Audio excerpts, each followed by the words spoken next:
Hello, everybody. I don't have a good... Does someone have a good pretend word live joke? Yeah, sure. So then, Chris, after the two girls... No, we're done. We're not sticking with the fucking Scotsman. Stop it. Oh, I'm lad, sure I don't know Aaliyah where you've doesn't been, want but to... I see that you won first prize! Thank you for the punchline. Okay, You're welcome. anyway. You're welcome. See, I can't imagine anybody wants to associate that song with a certain long-lost relative. So that's why I was trying to save Chris the association. So thank you. You just need to save hello, Oliette the association, not Chris. Yeah, exactly. Who cares if Chris has this problem? Oh, no, I'm nicer than that. I'm nicer than you all. That's that fair. guy, am I right? Hello, everybody. I'm Angela. I'm your DM for this evening, and welcome to Shenanigoons, Book of Fables, and not, as it was previously, Dirty Scottish Sing-Along Time. No, that's that a is different not- was it Nerdsmith Irish show. That's Permit Trouble. That's a different show on the network. They have to donate money for the bouncing balls.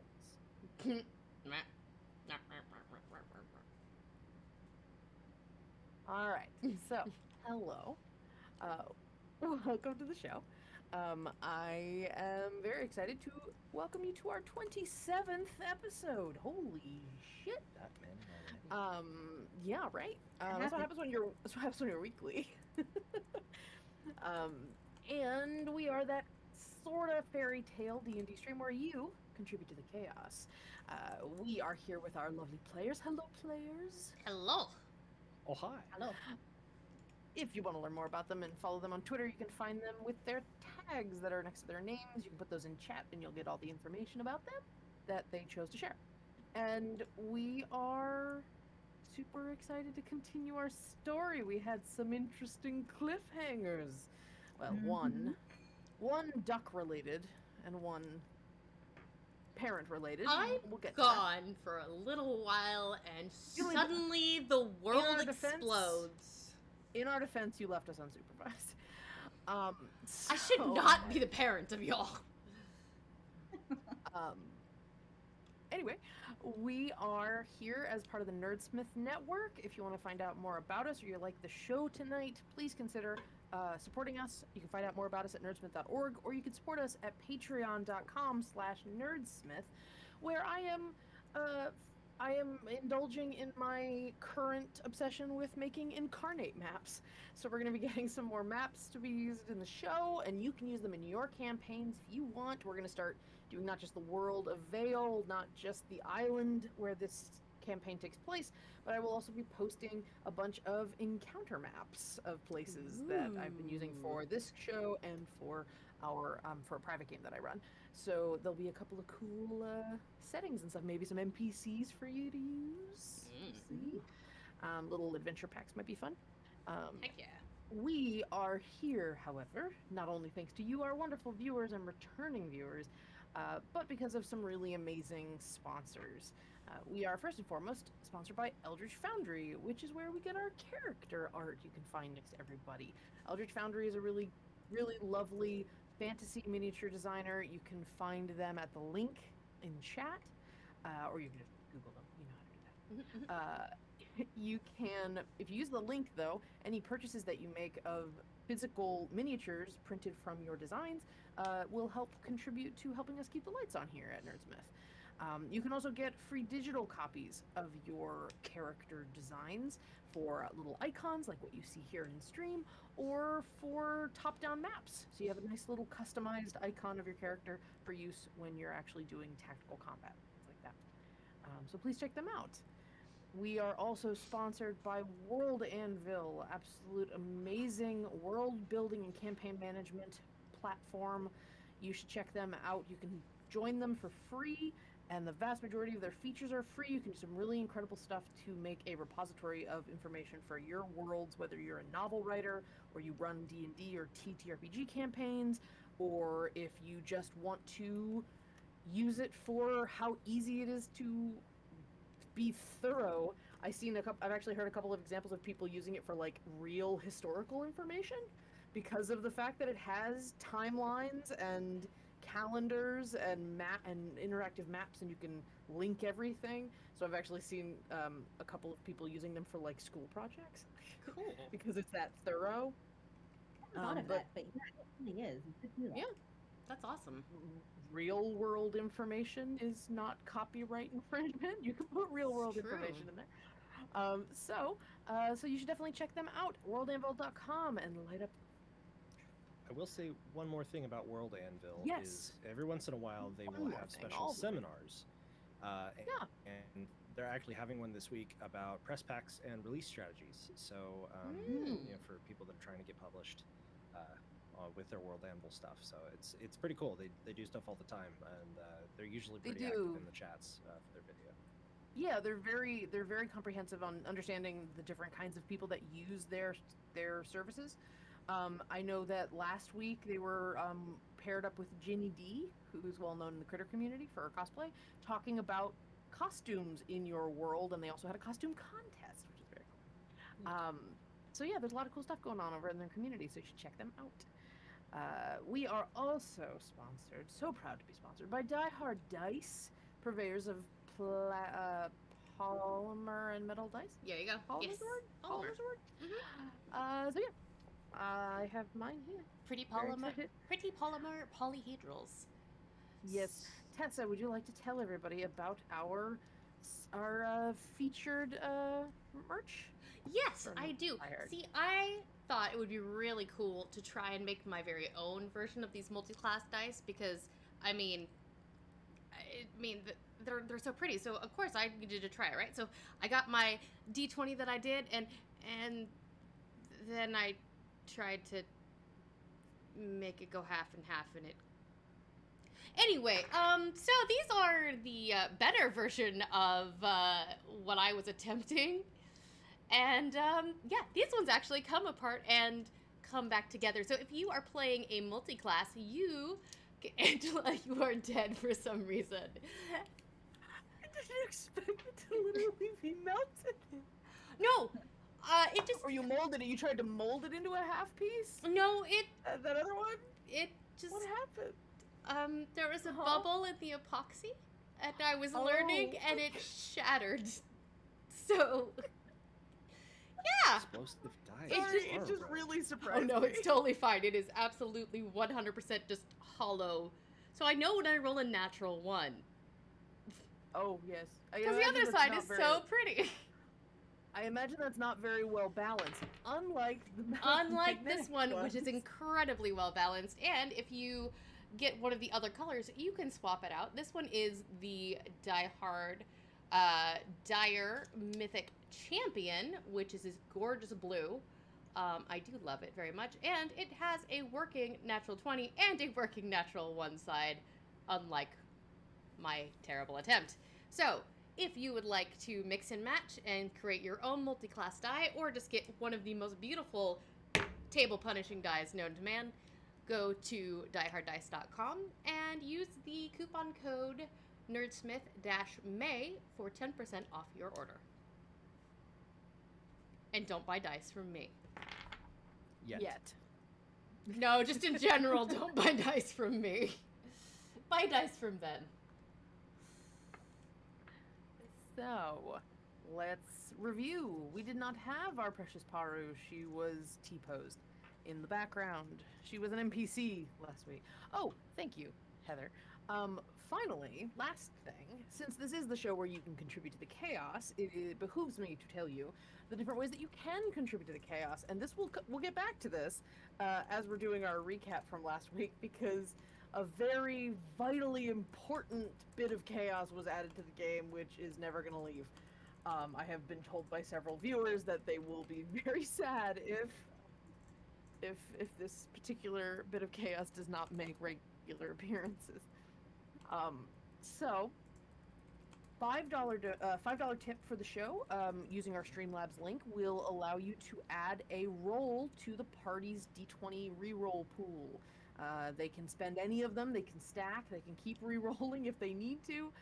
They just kind of check with each other, make sure it's okay to spend, but when those moments come where you really need to try again, that's what that re-roll's for. You are helping the party succeed, though we love to watch them fail. only in certain circumstances. A $15 tip spins the wheel of causality. The wheel of causality is a meta and in-game chaos wheel. Adds a bunch of random magic effects or some like Whose Line-esque shenanigans for the players to have to deal with for the session or the scene. Depends on the circumstance. A $25 tip helps because you get to make an NPC with me. You give me their name, their pronouns, a little description, what they're doing, or something interesting about them, and I will incorporate them into the session. That in particular, we will get back to. And $50 tip allows one of our players of your choice to have 1 minute of DM powers. DMX Machina is it's been a time. We've had it happen a few times now. I'm very excited for it to continue to happen. Anyway, so let's chat a bit. Let's get Tessa up to speed about what happened last week. Yes, please. Last week's session, called Those Left Behind. The party spent a little bit of time with their first interview subject, let's say. The former member of a militia or military group, Olvar God's Eye, an elk-like centaur who, one-eyed elk-like centaur, who was a part of the forces that were combating Mechanus, the clockwork plane of order, when they came to this island with the intent of stopping these fractures of chaos energy that had started cropping up. You found out a couple of important things. We can just go over some of the highlights. In my personal opinion, just as the DM, the biggest information that you received from Olvar included the fact that the chaos was happening before Mechanus got here, and it was getting worse. You heard stories from Olvar about the idea of a mix of sort of madcap kind of things like you experience, but also just dangerous, chaotic energy that would just hurt people or kill people under the earth. And there was a collection of thinkers and great minds of the island getting together to try to figure out how to stop it or how to mitigate it before it got too destructive. But before those people were able to really fulfill their work or really get deep into the subject, that's when Mechanus showed up. They came under the auspices of, we'll help stem the tide, we'll help stop this chaos from getting too bad. So they chose what they called the focal fracture, or rather, they chose a spot. Rewind. Forgot I said that. They chose a spot to test the idea of basically putting a cork on one of these fractures, where you all confirmed the location of chronogram 1 is. After that, a little time passed, and they invited people to come to the chronogram under the idea that if people all worked towards the effort of order and maintaining order, it would have some sort of metaphysical effect countering the chaos that was brewing under the world in that space. And for the most part, it seemed to work. It slowed down the seismic and chaotic magic issues that were happening. And then Mechanus set their sights on continuing to do that. Their proof of concept worked, so why not keep going? They built more. They invited more people to live there. Started encouraging people to go. Started sending people. And there was just an increased amount of tension and hostility between the people who lived on Thuria, the island, and the Mechanist Authority. There was quite a bit of conflict between the two, and eventually the chronograms themselves were sealed off, something that Olvar called the bubble, some sort of surge of magical energy that harmlessly pushed people out of the chronograms if they didn't fit into some sort of algorithm that the Mechanist Authority had come up with. An algorithm that seemed to indicate whether somebody had the temperament to do what needed to be done to keep order. So, one would assume those involved in this resistance didn't really fit that. Though you did hear from Olvar when the name Pimble got dropped. Olvar was very shocked. One, to hear that Pimble was still alive, and two, to discover that his old comrade in arms had stayed in the chronogram, had not been expelled like he would have assumed. So Olvar's not quite sure how Pimble managed to stay. But he did. And as you confirmed, Pimble doesn't remember any of this. He doesn't know that he was part of some sort of resistance. And you haven't reached out to him yet. You were going to wait till the morning to talk to him. Or maybe later. Take your time. And that was the biggest revelation, I think.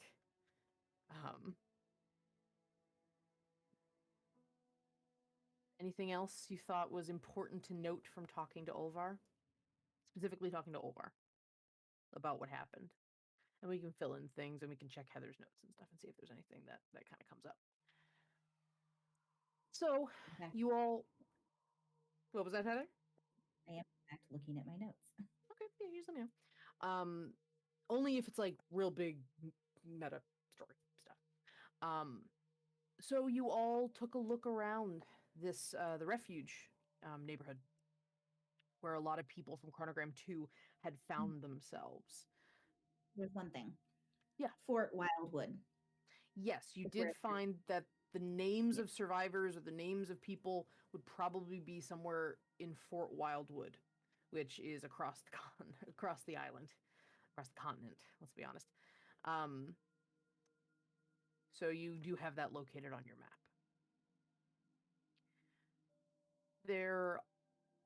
You then decided to take a loop around, look around the wall. Got a little bit of curiosity.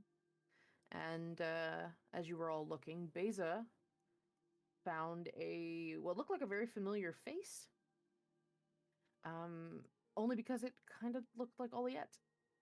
You found a portrait of a woman and a little girl. And on the back, it spoke of, like a lot of these photos and paintings spoke of, a man who had been separated from his wife and daughter during the bubble when people got expelled from Chronogram 2. And it requested that anyone who knew anything about his wife and child would please let Arcor know. Arcor, same last name as Oliette. Darret? Yeah, Darret. Thank you. Arcor Darret. There was no sign or mention of Uncle Eb. Uncle Eb being Histara, Oliette's mother. Histara's slightly younger brother. So it stands to reason, if there's a relation, that Eb Zahala was probably pregnant with Uncle Eb when this all happened. There is a little bit of, well, I'll be a little kind. There's a little bit of apprehension from Oliette about all of this. Not being, well, this came up later, but it's thematically important to bring up now. some hesitation about whether or not this man, her maternal grandfather, would even really be interested in meeting her, as the only connection that she has to him is a woman who's dead. Her mother died in childbirth, and her grandmother's been gone for a while. She only knows Uncle Eb, and Uncle Eb doesn't like talking about those sort of things, or doesn't know much because he was really young. Wouldn't even know this man by anything resembling a fate, like wouldn't have met him. So really you have this man, Arcor, whose only living relations, or whose only family connections, are two people he's never met before and possibly doesn't even know exists. So Oliet is understandably very hesitant about trying to make some sort of family connection there, because as far as she's concerned, there really isn't one. She's not really comfortable dealing with this.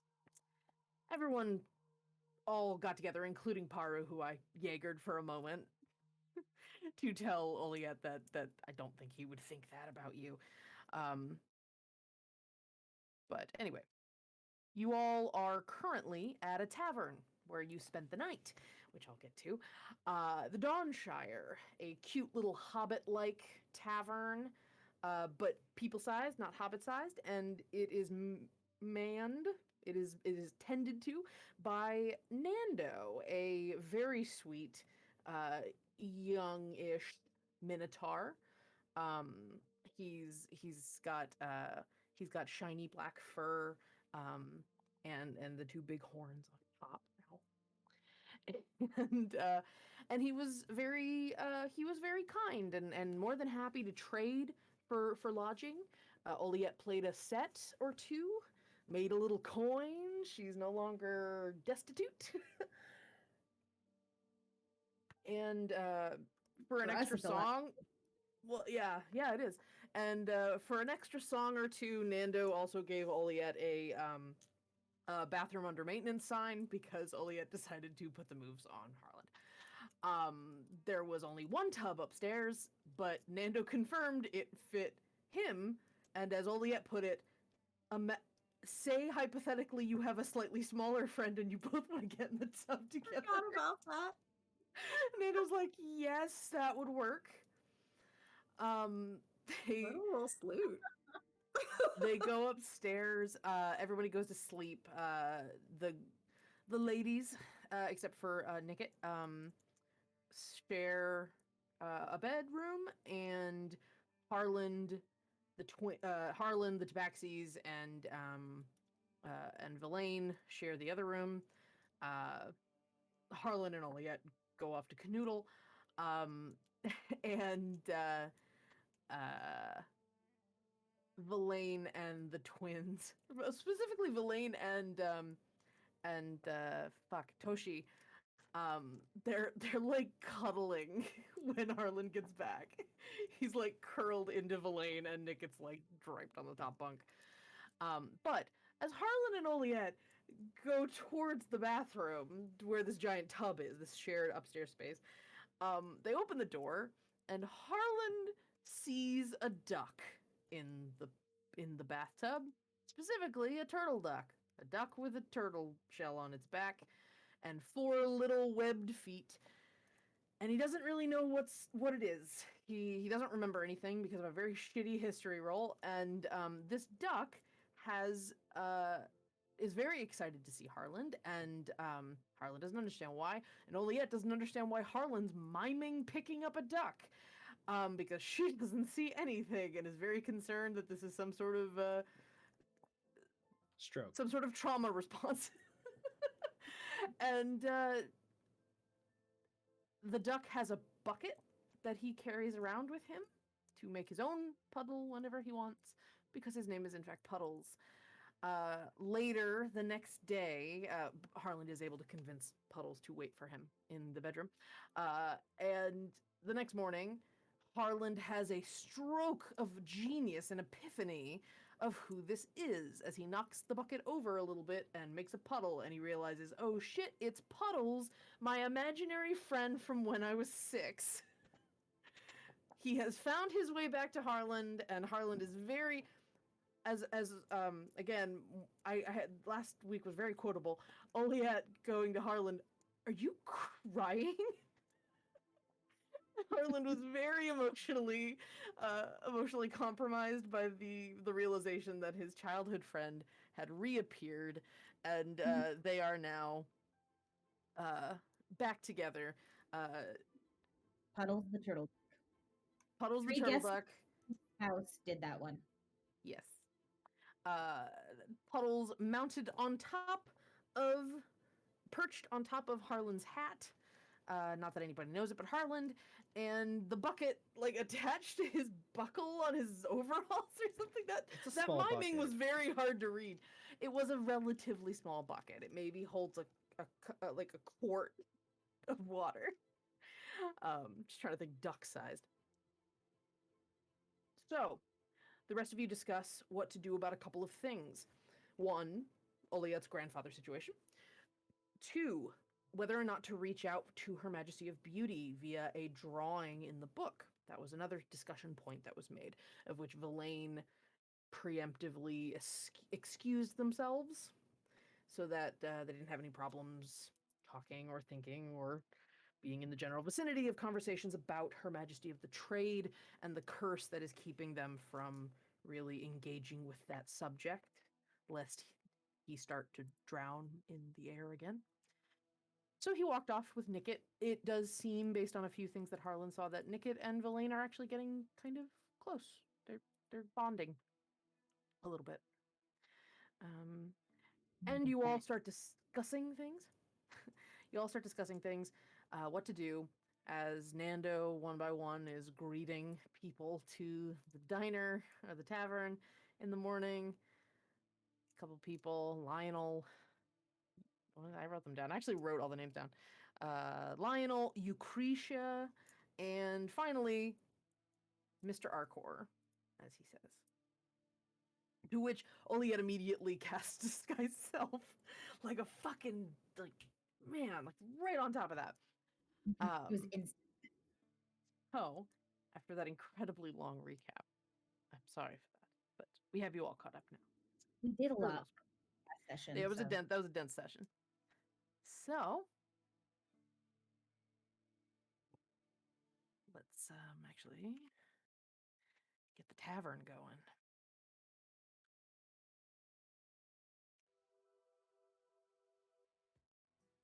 So, who are you pretending to be now? Because it's certainly not Miss Cat.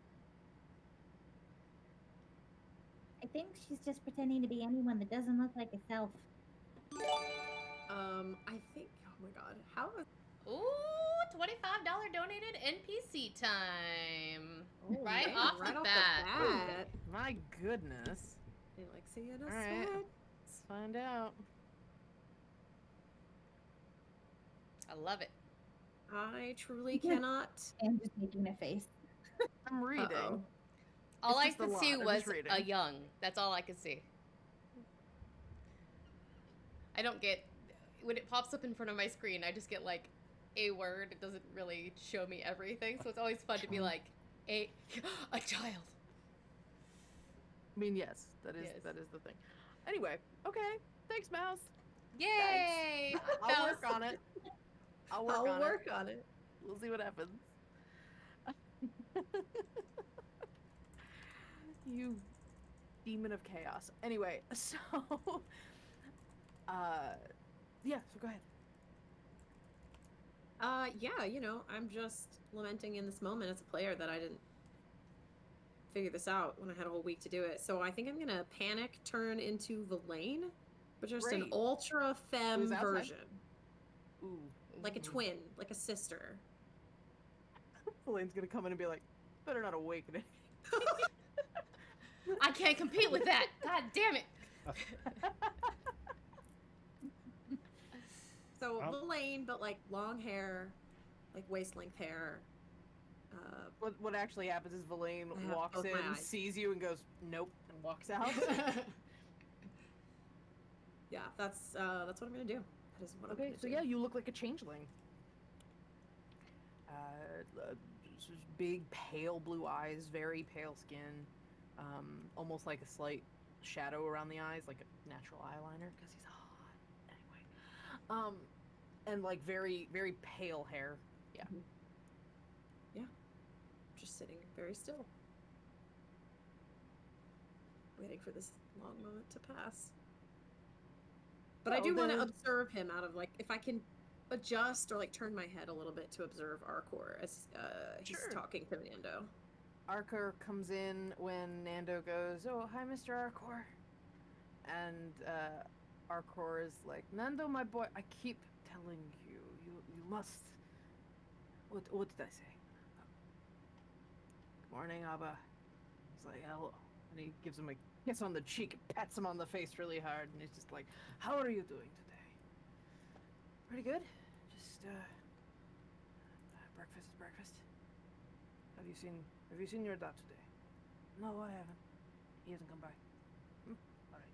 Well, I will have coffee, and then the usual. You need to eat vegetables, Abba. I will tell you what I need to eat. You'll find. Please. Usual. And he says, "All right, yeah, fine." And he goes into the back and starts making food and.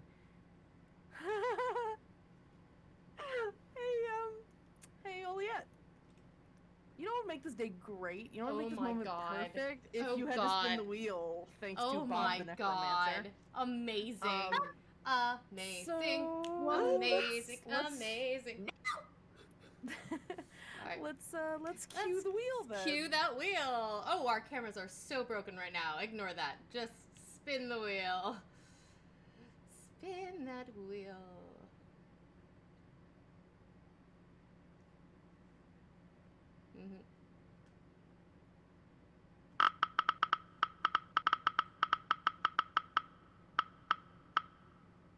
Eat me.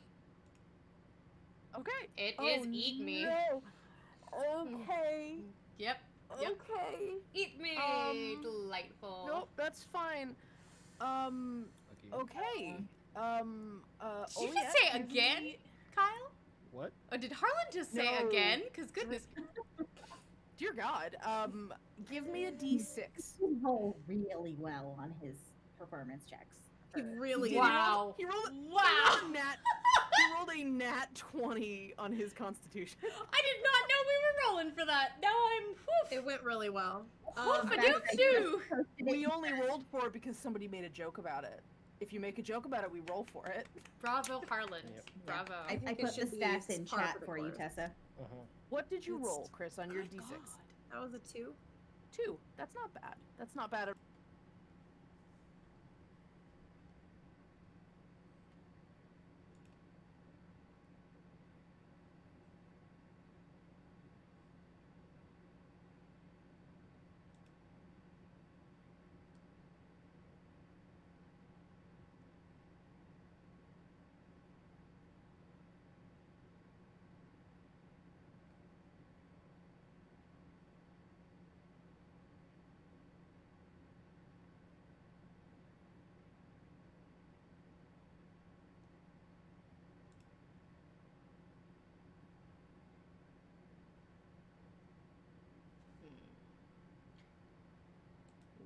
One momento, por favor. I do not know why that is not working.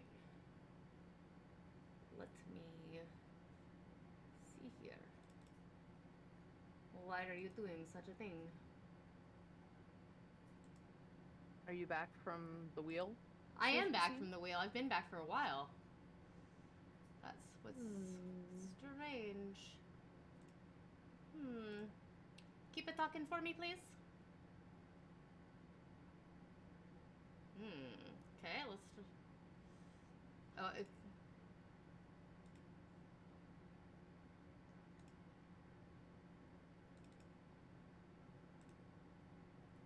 You missed Anyway. Okay. I went away again. Alright, I'm gonna leave it alone for a minute. I'm just changing over. Okay, let's give it a second. Can you hear me now? Can we hear now? Can we hear now? Okay. Let's do what thingy and hope it comes back. No, we don't have the rights to that. I was gonna say Yeah. stop. Careful. It's interesting because I can see it picking up. Okay, so Everybody else talk. Testing. About what? Oh, Greetings. I Please am What? testing No, my no, no, audio. no, There no. we go. Blah, blah, blah. There we go. Blah, There we blah, go. blah, Thank you. blah, It may have been a little bit Every- like. blah, blah, blah. Kyle played in the space. Mm-hmm. Heather went do, and Chris went about what? It was the best reaction. Anyway, so with next the we can do a Mickey Mouse roll call. yeah, or hairspray regarding depending on your reference point. Mhm. So with the reel of causality roll of eat me, we have Oliette. Nobody has noticed because Oliette used this disguise self spell, which includes changing your height a little bit if you want. I think. So no one noticed this that you're 2 inches taller. At some point, you're gonna hit your head on a door, and it's gonna be like, "Ow, what the fuck?" I mean, I feel like I'm like, is Blaine this tall? I don't think they. Did I do this wrong? But I'm just gonna. Elaine's tune a back little in. taller than you. Her skirt's shorter than usual. The heights in the arms. I don't know. So anyway, no one's noticed yet, but Okay. someone tell me when we technically move on to a new scene. Will do. No reason.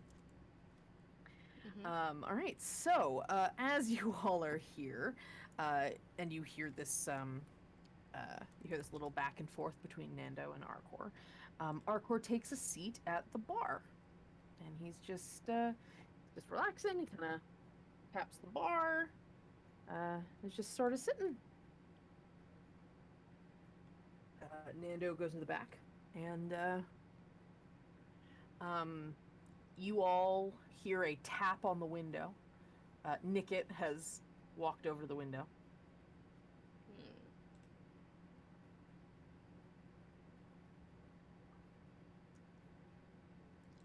And you see they yell back to Belaine, and Belaine hauls himself up from the curb. And Nicket starts staring at Oliette like ear goes a little weird. Toshi was there the whole time, just eating. Oh yeah. Not really paying attention. Toshi just like kind of looks up from his waffles and is like, oh, "That's cool. What'd you do?" Nothing. What do you mean? I'm Verlaine. Whatever. Blah. You sound like them. I don't know. No, see, Poor Toshi does not have a high wisdom. No. She does this thing that she looks like other people every once in a while. You gotta watch out for it because it'll catch you off guard, and then you'll end up kissing her, and it's just this entire thing that you don't want to get into. You can't see Tabaxi's blush except like right on his ears. And he just comes back to his waffle. Oh. I think he was the one that was like doting on Oliette at first. I think that was what was happening. Anyway, so Harlan, Nicket, take a piece of bacon. Nicket and Verlaine come back in, and Verlaine's got hands in their pockets and comes back and sits down next to Oliette.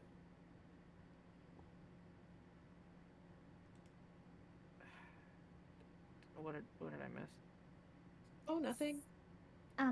Well, we moved on from dangerous topics to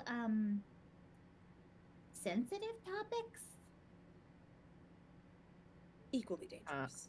Kind of looks back at Oliette, kind of does an up down like, what the fuck? I panicked. Okay. Beza, Really? sort of like over her shoulder, does one of these and points at the bar. You hear in your head, you know we can telepathically communicate, right? I'm not used to doing it on a regular basis. Yeah, look at the bar. Link kind of doesn't actually move, doesn't have to. Kind of like glances over. Okay. Old tiefling dude in a skirt. Old tiefling dude with blue skin. That was. This is mental. That was named Mr. Arcor according to Nando. Mm-hmm. Oh. Hence the change of scenery. She gestures at Oliet. It's like a reflex. I don't even know what I'm doing. Panic is a reflex, yeah. Oh, that's fine. Uh-huh. Okay. Oh. I mean, did could you just did you leave. want to talk to him? I mean, About what? I don't know. Like, did you want to like get get a feel for him before broaching the topic? Because I mean, you're kind of best suited for that right now. Smart. Yep. Oh. This is the song that I need to delete because it's really overly dramatic for like Yeah. 2 seconds. And then it turns it's into, fine. yeah. Yeah. That's Yeah. true. You don't look anything like yourself, and you don't look like a tiefling. So if you want to feel out the situation, you might as well. Mm-hmm. That's smart. That's smart. That's smart. That's smart. We should. What are we asking him? I'll go I talk to mean- him. Villain stands up from the bench, starts you- walking over. Do you want Yep, that works. company? Okay. He turns around, Alright. I was walks just over to gonna the bar.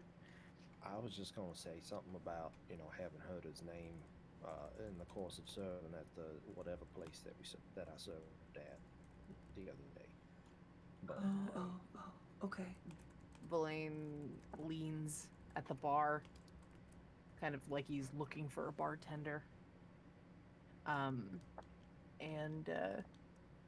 he looks to Arcor and gives him a friendly nod and a smile. Oh. It's weird. Like a kind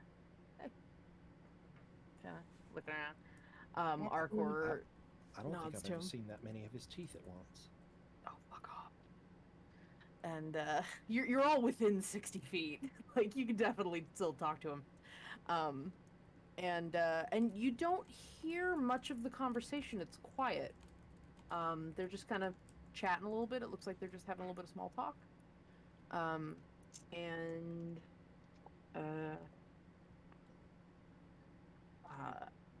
Arcor gesticulates a little bit with its hands as Elaine's kind of nodding and seems to be asking a question, and just says, he just goes, so he lives nearby with his husband. Apparently Nando's his grandson? Step-grandson?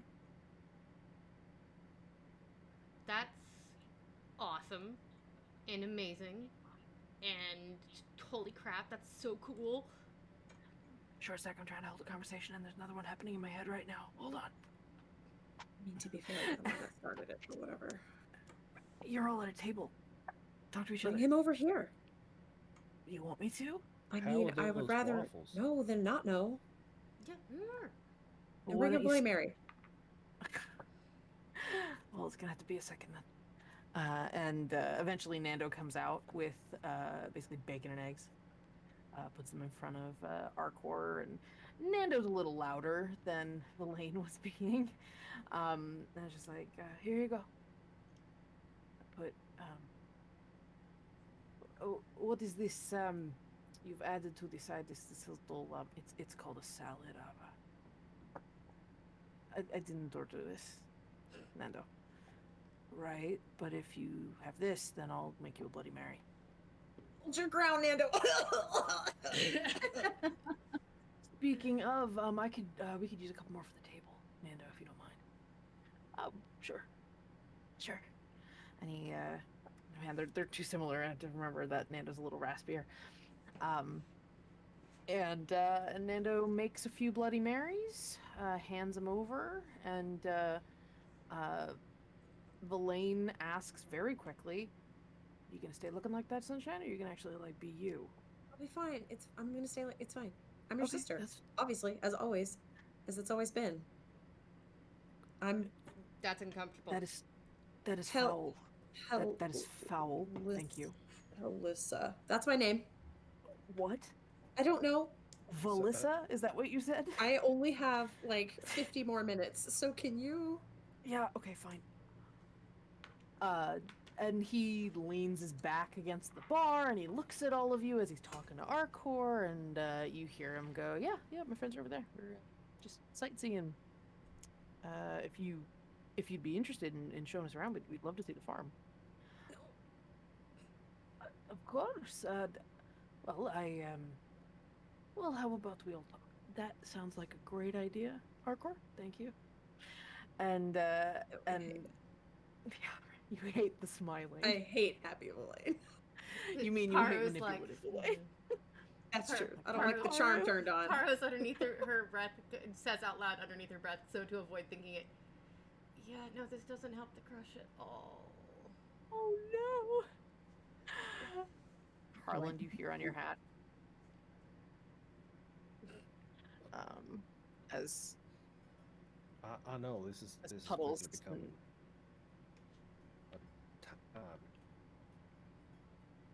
So, Villain walks over with Mr. Arcor Durat. And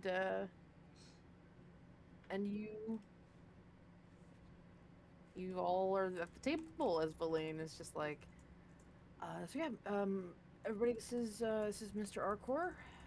Please just Arcor. Mr. Arcor feels weird. Well, this is Arcor.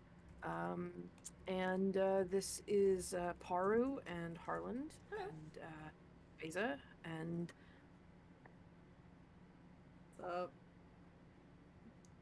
Valissa. Really? You just hear, I fucking hate it. What's up?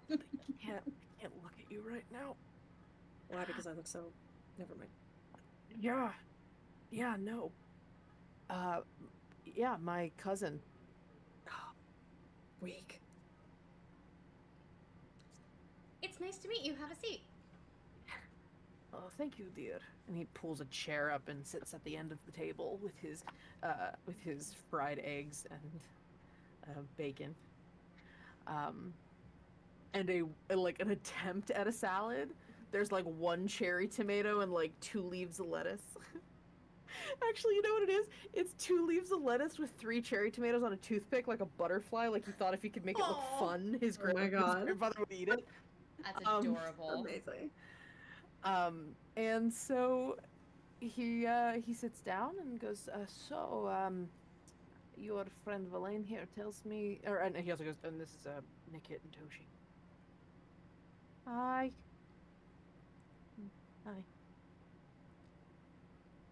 And Arcor looks around the table. Has he's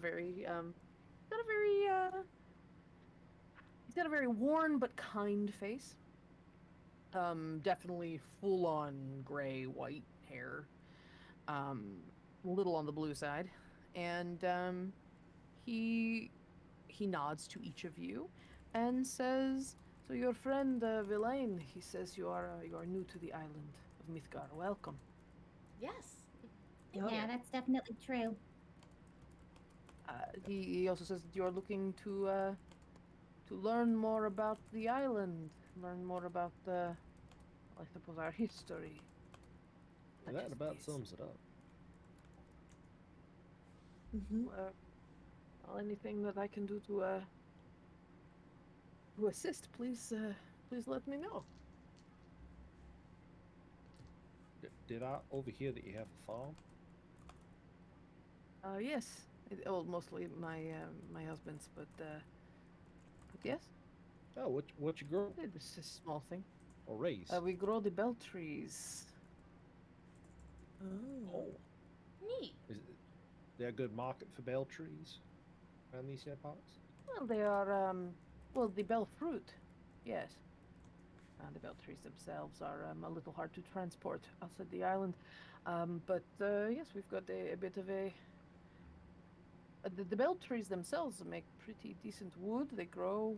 Well, everything here grows pretty eagerly. So it is quite easy to grow here. Oh.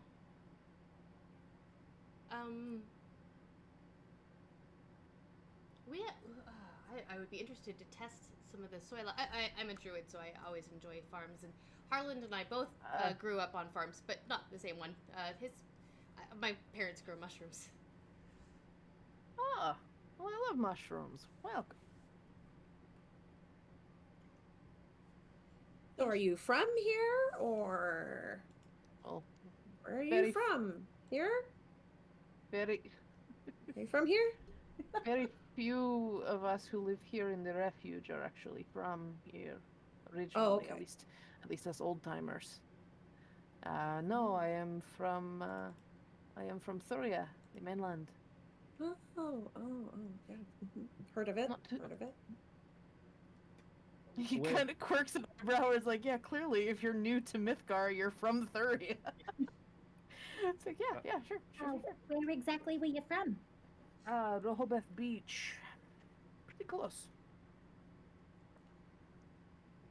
I'm sorry.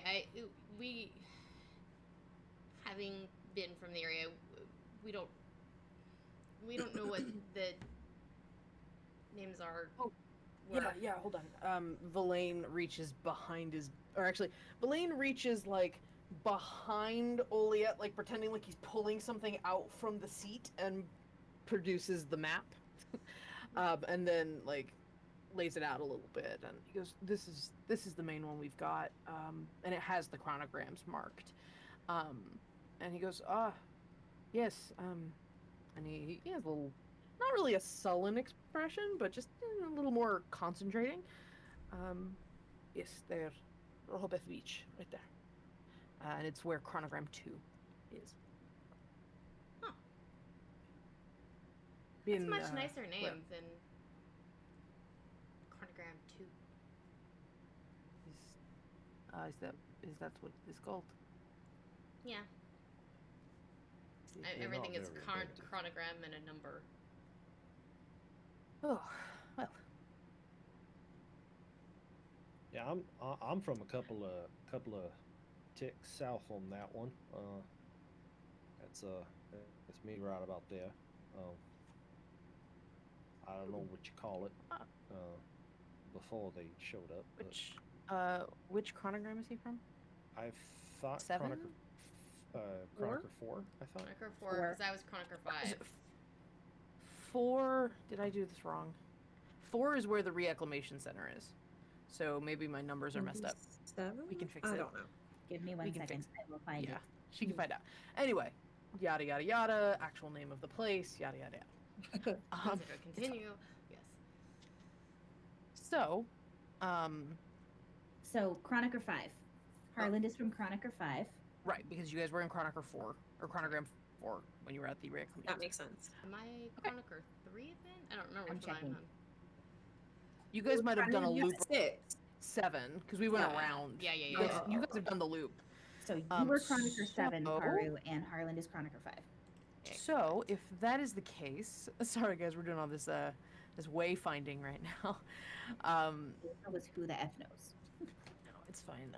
So you all have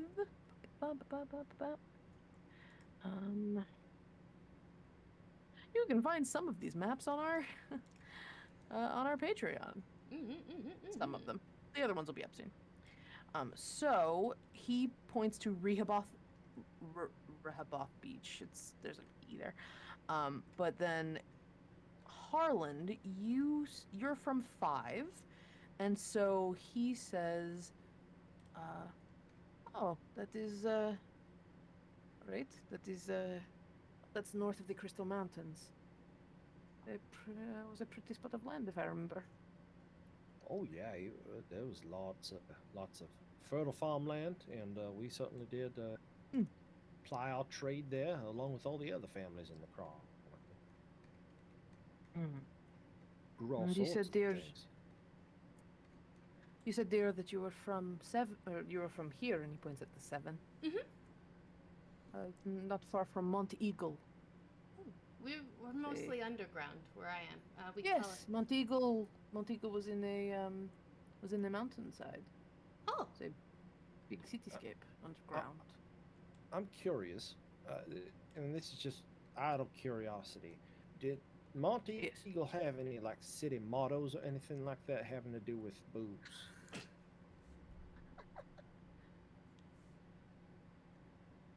Not that I remember. We're unique Uh, now. But I mean, there was the.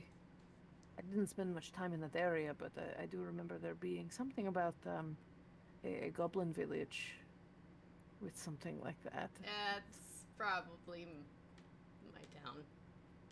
Oh, City of Alright. Chanterelle. All alcohol is poison. that I saw that on a brochure once. Yeah. That's us. Well, Wait. small world. Now that's interesting. That means that they didn't do anything with that. That's interesting. Well, they're in Villain's like, well, they're in the Chroniker. They might not be as, you know. That's true. We're not centralized. I guess if it didn't have anything to do with the mission, then they left it alone.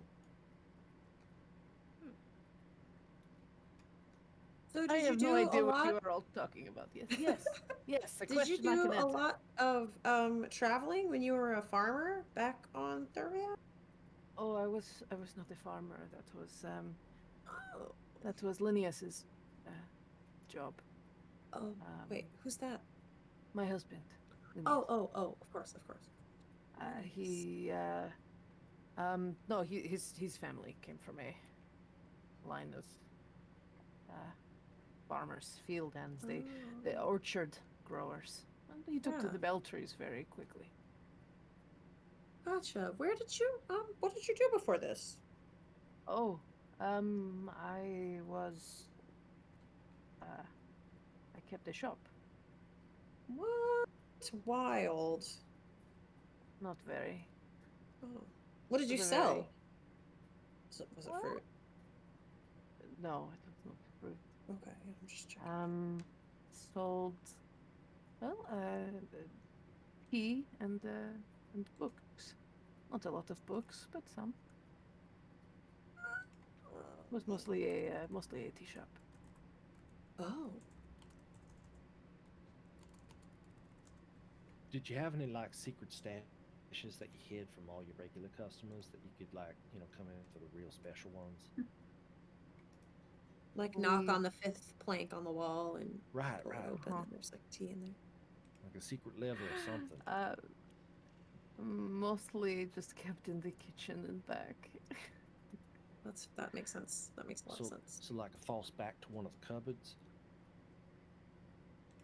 But wait, where was the kitchen? Because all the rooms are in the back. That I've heard in this place. I went by there once. My friend has been there. Give me a deception check. I don't think even Harlan's convinced. No. Paru is looking at you like, have you lost your damn mind? Deception? That's a Yup. 12. 12. Well, you're lucky he rolled a 9. So All that bacon grease setting in. yeah. Oh yeah. confused. He's just very intently eating. Well, it was a bit of a home affair. We Oh. we lived upstairs, and it was well, I mean, it was not exactly built to be a tea shop. It was more of a home that we converted the bottom to a tea shop. How My, very practical. My wife would not have told you so. My late wife, she was very indulgent of me. My condolences. It was many years ago. Lovely. Well, as I said, nobody Let's here not in the control him. just as I said, nobody here in the refuge is from here originally. We are all expatriate. Makes it feel intentional, but but yes, we all found our way here, and from Rehoboth or nearby regions, and made a new life for ourselves here. We Yeah. heard Yes, about good. some sort of magic bubble that pushed people out. Yes, that was one of the inciting incidents that resulted in all of the refugees. Several had just fled on their own. I do remember that day. It's a little hard to forget. I can imagine. If you don't want to talk about it, like if you were one of those people that's like, let the past be the past, we don't have to get into it if you don't want to. You wished to know of our history. It is important to keep it alive. To understand where we came from is to understand what we can learn from the So we world. don't make the same mistakes.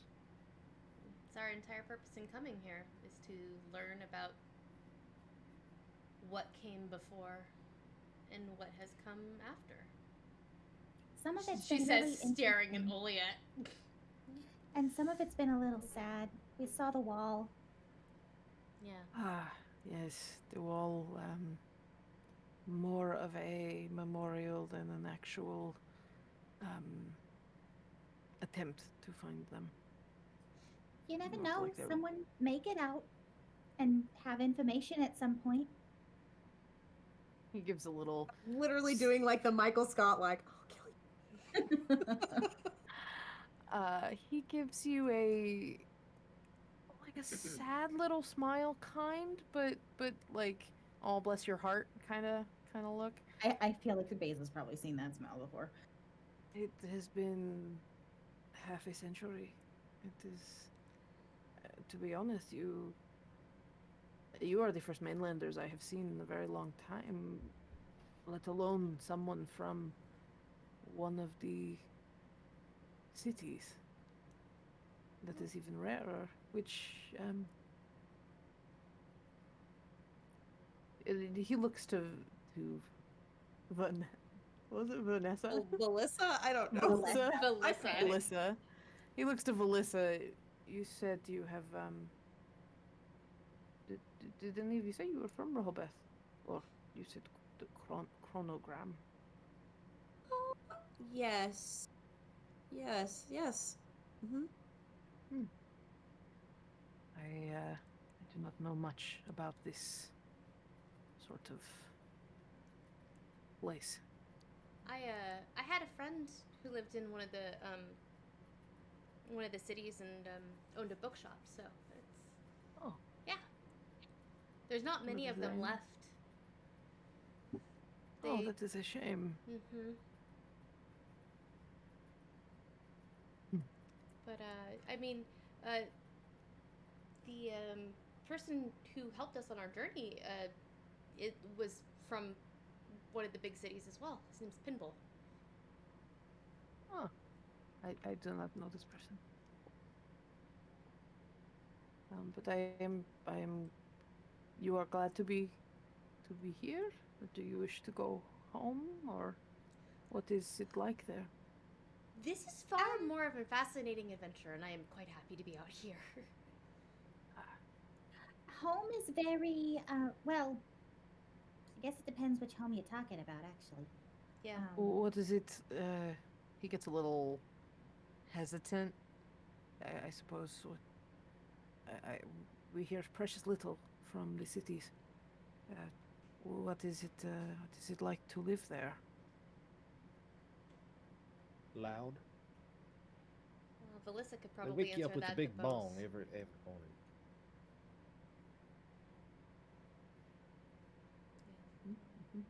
Sorry for talking over you, Tess. It's okay. I said Valissa is probably the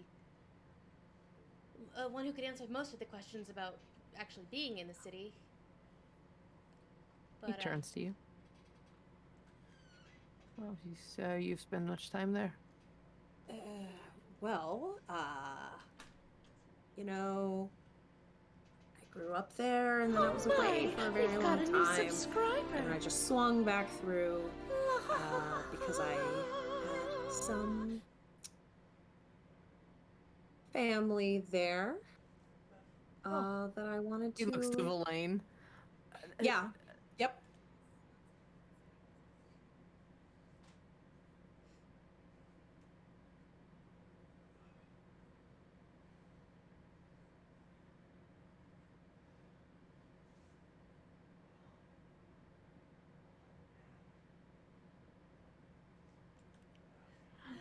Oh, it takes me all the way back to the spider caves. Haru pretty much just like in her head goes, I'm gonna tell him. Just straight up like Kristoff and Frozen. I'm gonna tell him. No, don't tell him. Baze is just like, for fuck's sake. Harlan under the table is gonna like move his foot to just like be resting kind of the toes on top of Oliet's toes.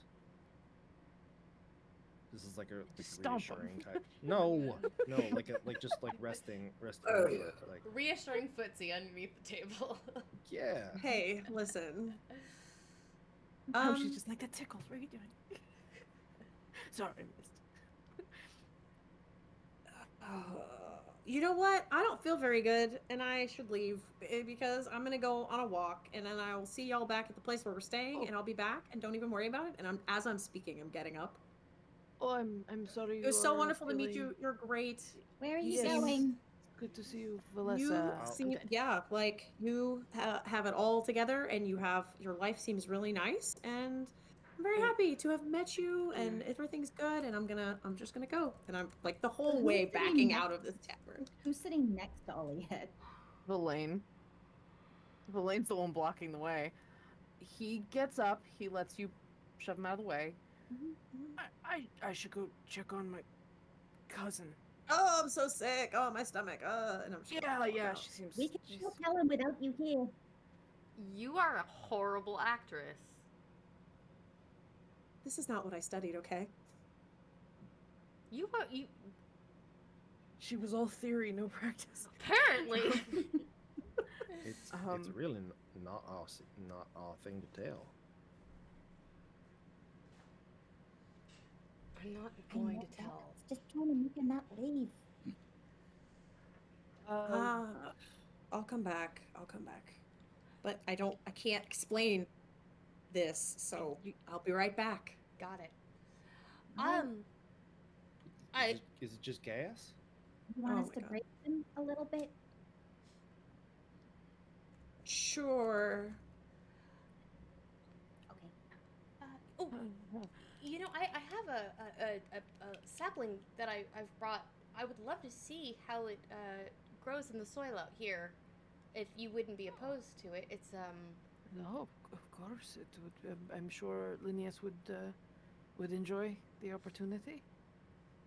And I do think that we should definitely visit your farm. I'd like to see it, but also, I feel like we probably have a lot to talk about with you. You certainly seem like you have a lot of questions. I'm happy to answer them. It's not It's been a just while. There's a lot of. it's not just questions. Okay.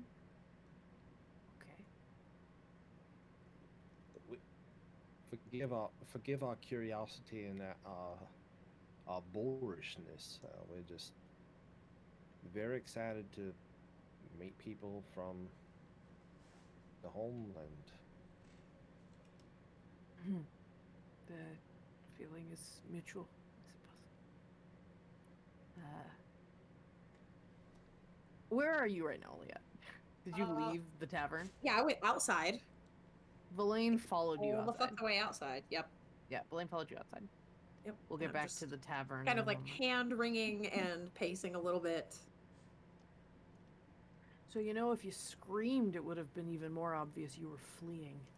I don't know what you're talking about. Listen, I get it. You don't want to deal with the baggage, or the mess. Right? There's I a lot of shit getting stirred I up. mean, yeah, sure. Yeah, yes. welcome readers. And you don't want to deal with it. So that's okay. That's valid. Not gonna. It's like why do they want him to know so bad? What if he doesn't want to know? Have we considered that Because- we changing because- this person's life for the worse by dumping information on him that he doesn't want? You don't. First of all, you don't know that. Second of all, they're all optimists. I know. We're not burdened by that. So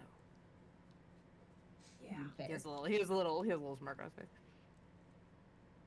I don't know. what It's to do, hard to be Sunshine, so evolved. right?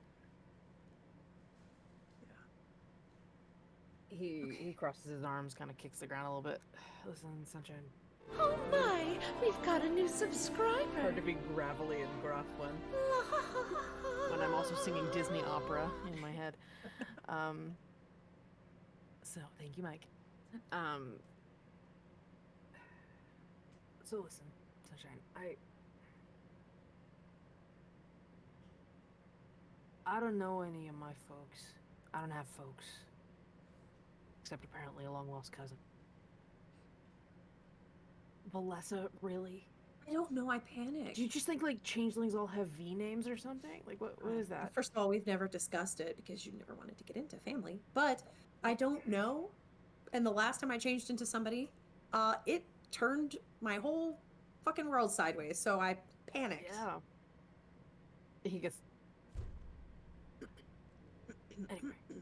Anyway. So... I'd probably be acting the same way you are right now if I was faced with the idea of meeting somebody that I don't know, and they don't know me, and we're supposed to have some kind of, relationship? No, I get it. On the other hand, you're a slightly more adjusted person than I am, I like to think. So consider me the counterexample of how you're supposed to be acting right now. You know what? Supposed to?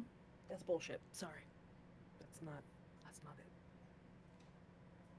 Hear you. I hear you. I hear you. I just...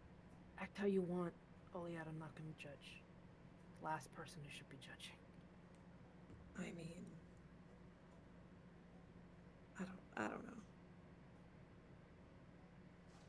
I just... What if I don't know. Well, you still don't know much about him. Just ask him some more questions. You don't have to just... If you're really worried about messing up his life... We can just knock him out and run. Maybe he'll forget it. Maybe that's plan E. Okay. All right. Alright? Got it. Let's start with maybe just finding out more. Okay, so, what was your late wife's name? Was she pregnant at the A time of your little- separation? Yeah, maybe a little smoother than that. Oh. I just mean, like... What's your favorite color? I don't know how to do this. I can't believe I'm giving you lessons on how to be a person. Wow. I need to reevaluate some things in Yeah, my life. He steeples his hands a little bit. What about how he feels about not having them anymore? Does he miss them? How about you he- lead with that, Okay. and I'll be Okay. there in a minute. I'm just gonna, you know what I mean, get my game face on. Is it gonna be my face again? No.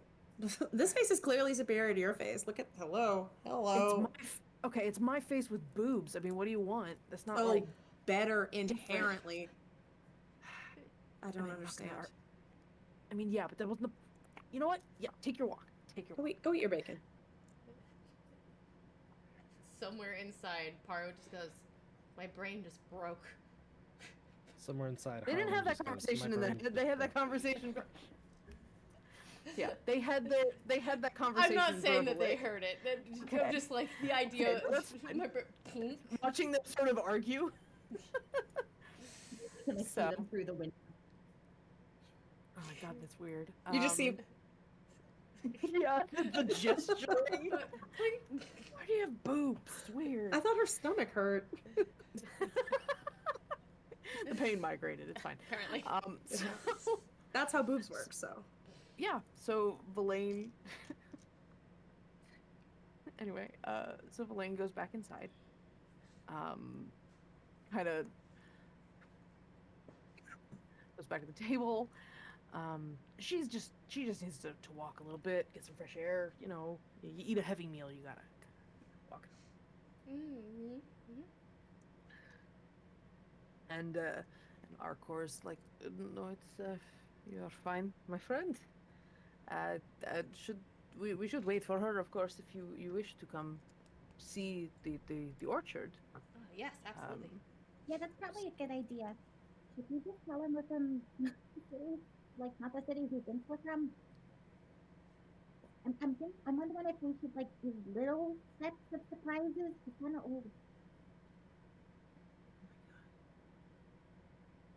I have never previously considered that this information might kill him, so perhaps baby steps would be best. He seems in good health, I think. Why don't you just... I assumed she was more than 60 feet away because She's must be hanging far with the door side pacing. of the... Yeah. Sure, she ran around the corner. She's just pacing. Oh, God. So, Arcor, you said your husband, Linnaeus, yes. How long have you been married? About oh goodness, probably about 30 years. Ah, it's a lot. That's awesome. Yes. He and his family came here from the outer regions. They were not in the, well, they were calling it the purge, but it's a little dramatic if you ask me. But they were not expelled from the region. They just led to a safer pastures. He hates it when I say that. But yes, Why? They were here because Minotaur hears that a lot. Cow jokes. Oh, that makes sense. Apparently they like a lot too. What was it? Sorry, Chris, your face was real loud and it was amazing. I'm just doing too much thinking. Don't worry about me. Bravo, sir. Bravo. Well done, Papa. Well done. He is Linnaeus's wife passed on about 10 years after they got there. She fell ill, and we were friends, and we later decided that companionship would be nice. So we made our own little family. Well, mostly his family. I sort of latched on. But yes, Nando here is my grandson, step grandson. I keep That's trying. nice. Yeah. He's really nice. He is. He's trying very hard to not work in an orchard. He's Which I doing a am- good job here. Good. I am glad to hear that. This is his first job away from home, and I am glad he is finding something he enjoys. He is certainly taking very good care of us. Very glad to hear that. Yeah, it's weird. There's one bathroom. It just keeps being out of order.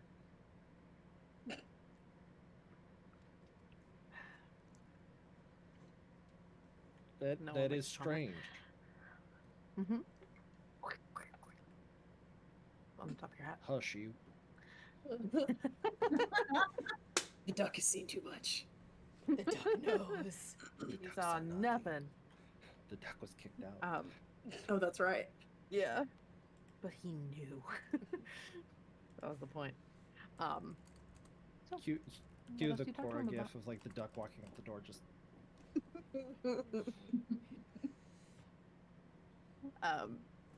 So what else do you talk to him about? If anything. at some point Days asks again, but without the like, should we worry the shock will kill him part. Sure. Should we tell him at least something? I mean, if we're gonna brace him for when Oliette comes back, maybe a little bit of a heads up is a good idea.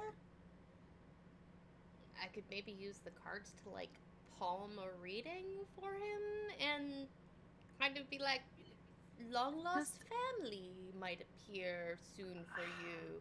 That's really on the nose, isn't it? It is a How's- little on the nose. How's the Baba Yaga feel about lying through divinations?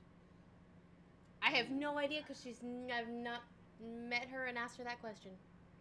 I mean, she might think it's a chuckle, but you never know. How's about we're also not talking to him for a while. It's gonna be weird. So who all lives at the farm? Oh well, and he goes, all right, so just just give him a second to get to know us. I mean, maybe maybe if you're hearing us, Oliette, you'll get the nerve up to talk to him more.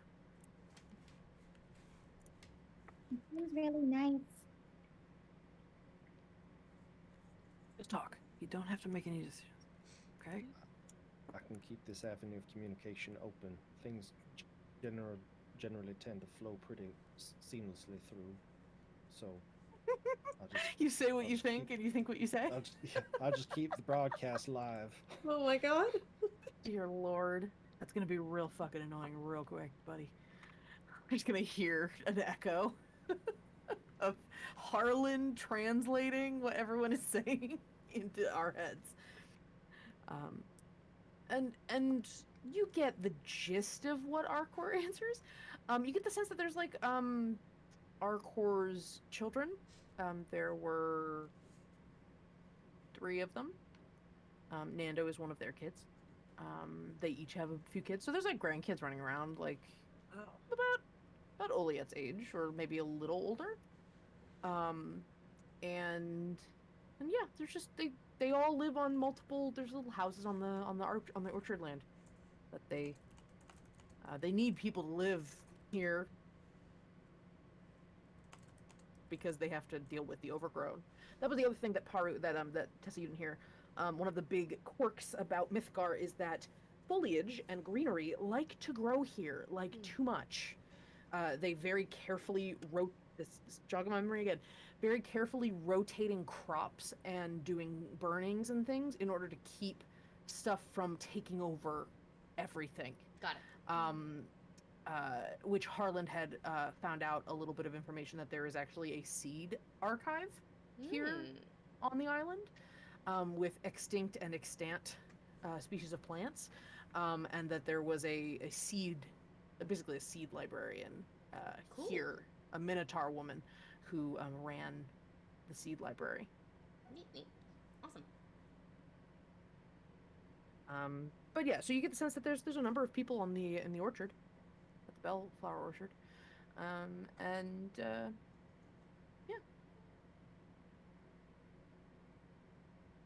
we could go when everyone is done eating.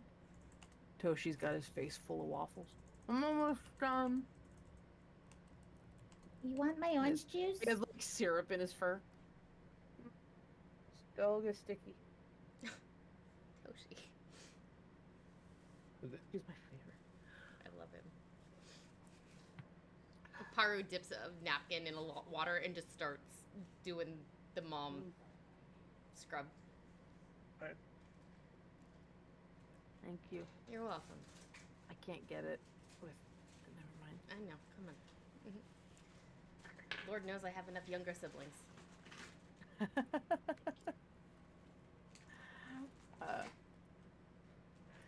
So, you all eat for a while and decide to head out to the orchard. Do you keep your rooms and stuff here with Nando? Or do you kind of check out? Keep your stuff? Okay. Yeah. Maybe there's a family Until we discount. know Yeah. what we're doing next. Yeah, absolutely. The only discount might be encouragement. Yeah, right. Nando gives you all a wave. Bye, Mr. Arcor. There you go, boy. I can come back and help with more dishes later. Okay, thanks. Nando, if you see the last member of our party, could you let her know that we are proceeding to the farm? Sure. Yeah, I'll let Oliet know if he's here. Thank you. You guys Much have a good day. obliged. He goes back to making food. I was trying to avoid the use of the name. To be fair, he didn't know that. I know Oliet, that. Maybe you waited until Arcor left the diner or the tavern before you talked to him. Fair. Oliet, Everyone's no matter walking what around, you you're talk to him. gonna decide to do, you should probably meet up with us in one form or another at some point. Yeah, if y'all are exiting, I'm like tucked around the side of the building, and I'm just kind of waiting to watch to see them exit, and then I'll trail behind them.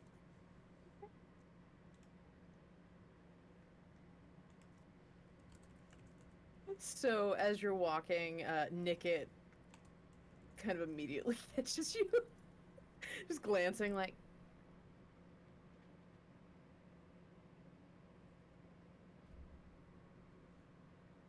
Wow, this crown molding is really interesting on the inside of Fascinating. this building. Is Yeah. that cumulus or Ceiling eaves was a bold choice on a rustic building like this. Yeah, but as soon as they are Buttresses, good- really. as soon as they're a good 60, 100 feet away, I'll morph back into Oliet, but I'm gonna keep my distance. As you do that, the flowers, the purple flowers on the walls, just kind of like hide the wallflowers. Not that bad, jeez. They're just surprised by sudden movement. That's fair. What did someone call them? Shrinking violets? Mm-hmm. Yeah, that was good. That was very good. So,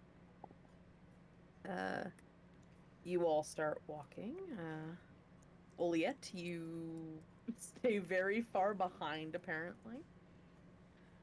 What's And weird as is that it doesn't look like you're getting any smaller with how far we go.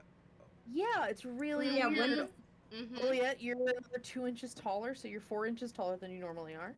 tall does that make me? I'm 5'10". Nice. And that's about how tall Villain is. And you do you catch up with him at all, or are you keeping your distance? Probably wait till we get closer to the farm, but then I'll catch up. Very casually, I don't announce myself. I'm just gonna slide right into the group like nothing ever happened. Yeah, totally. Like I'm supposed to be here. Like Harlan says, just act like you're supposed to be here. That's what I'm doing. It solves 70% of problems. As yourself or Velissa? Myself. Alrighty. Good to know. So you start kind of keeping behind him. As you are walking back through the as you're walking back through town, the refuge, you are kind of glancing around. You see a lot of the centaurs are still out in the main town proper. This is still the refuge space, but as you start leaving,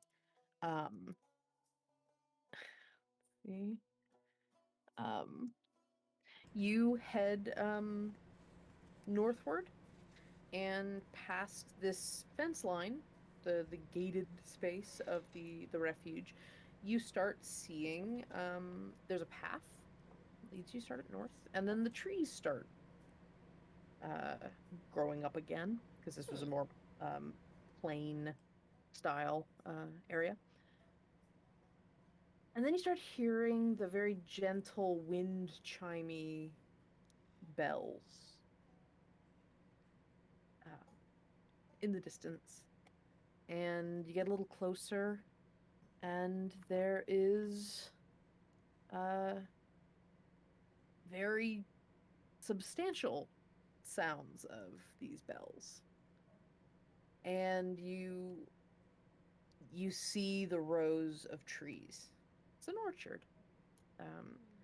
The bell trees are very, very, are very, very wide trunked trees. They go up probably about 1.5 the height of an apple tree, and very, very robust. And you see that the wind is sort of blowing through the leaves of the trees, and that is clearly what is causing the fruit to sort of jangle. Some of the trees aren't making as much noise as the others. Those you see have unripened bell fruit on them. The bell fruit actually look like pears that are open on the bottom. And what you actually see, well, and what you see on the ground occasionally, you see what look like apples, like peeled apples on the floor. Just kind of, some of them are kind of rotting or they're, getting eaten by things. And what you gather, you all haven't encountered them, but Nickit did. And Nickit says that the bell part of the bell fruit is actually the husk and the seed that sort of hangs and creates a bell noise. It's more like I described it before as like a bamboo wind chime, not so much a like bell wind chime. And the fruit is this apple shape that is inside the pear-shaped husk. So it sort of hangs, this little sort of pendulum-like seed hangs from a stem, and it rocks inside the bell. So the ripened trees, the ones that are ready to be picked, are already, like, the seeds have already been, or the fruit's already been collected, and so they're just empty, kind of rocking back and forth. And then there's the younger trees that don't have the bell fruit are still there, and there are some that are flowering. It's weird. It looks like these trees are in different phases of growth, almost like they don't grow seasonally. They're just constantly growing. Like maybe they were planted in different times and some of them ripened before others, and they're just kind of in this constant cycle of flower, bud, fruit, seed, flower, bud, fruit, seed. Like, they're just constantly doing that. Not sure if that's because of the bell fruit themselves or if it's because of whatever's going on in Mythgar. Now, when Harlan kind of sees what you're pointing out, I think what he'd ask Arcourt. Now, a hotel that they have to cut down a lot of the plants in order to control their explosive growth. How do you manage? How do you manage the orchard size? Well, we are constantly trimming them back. It's kind of a daily thing to keep them. There is not much to be done about the roots, though. And he kind of he nods over, and you see that there's an overgrown section of the orchard where the roots are just breaking through the ground, and they kind of seem like they're strangling each other. The trees are just kind of growing out, and the roots are getting over, like they're taking over. That is when you start using it for wood, when you cannot hold it back any longer. And eventually, if you have a vigorous season, sometimes they get a little out of hand without without you being able to do much about it. Let's see. One of you notices that Nickit and Toshi are climbing one of the trees. I feel like grab a fruit off it. Not a peeled apple. Looks more like a very, from here, from close up, you see that they look, because Toshi and Nickit each have one. They're kind of peeling it. It looks like a tomato with a rind on it, but like bright, pale yellow, yellowish white. And they're peeling it off, and Toshi like is smelling his fingers because the rind apparently has a quite a pungent smell to it. And Arcor sees that they grabbed a couple, and he's like, "Oh yes, save the peel. They're good for seasoning. They make a decent spice if you grind it up. So hold on to that." And he's like, "Okay," shoving peel into his pocket as he's peeling the fruit. And the kids are like, "Yeah, it's pretty good," because of course Toshi's hungry still. And yeah, he's growing kitty. And this walk is easily a mile to get out to the orchard. And you start seeing these almost log cabin looking houses. They're long with flat roofs. Not quite 2 stories. They seem to just be a hefty 1 story. And there's a bunch of them dotting the landscape. You see that this is actually kind of a hilly spot. The orchard is sort of on the lowlands, and then up on the hill you see these houses. And Arcor nods out to them. And he says, "Yeah, well, here is the homestead. Cannot take any credit for it. I simply moved in to feel a bit of a layabout sometimes." I'm sure that you've added your touches to it, though. I do what I can. I make my I pay my way by feeding this lot. It's quite a job. Also, you cook. Yes. It's that's why I do need the peels. The very good seasoning on chicken. It's good. It's interesting. It's very good. I think we ate all the poultry-looking meat that I did. Poultry-looking meat? That's a great way to put that. Thank you. Well, it's because she doesn't know what kind of bird it was. It's true. It is poultry. It's a bird. I said a bird, but I don't remember. I don't know what it was called. He said okay. Oh, that is fine. If you end up staying for longer, you're more than welcome to stay for dinner. And who is Oliet staying in the back? Is someone else kind of lagging behind a little bit? I'm at the back. You know what I mean? Like I'm behind. Well, being behind Verlaine is no longer very effective, but tucking behind Harlan, I'm just. Yeah, you're noting that like I'm being a background. You know what I mean? Extra. Down. You're like, are we going downhill? Why can I like kind of see over Verlaine's head? This is weird. At some point, Verlaine like turns around to look for you, but he's looking like where your chin is, and he's...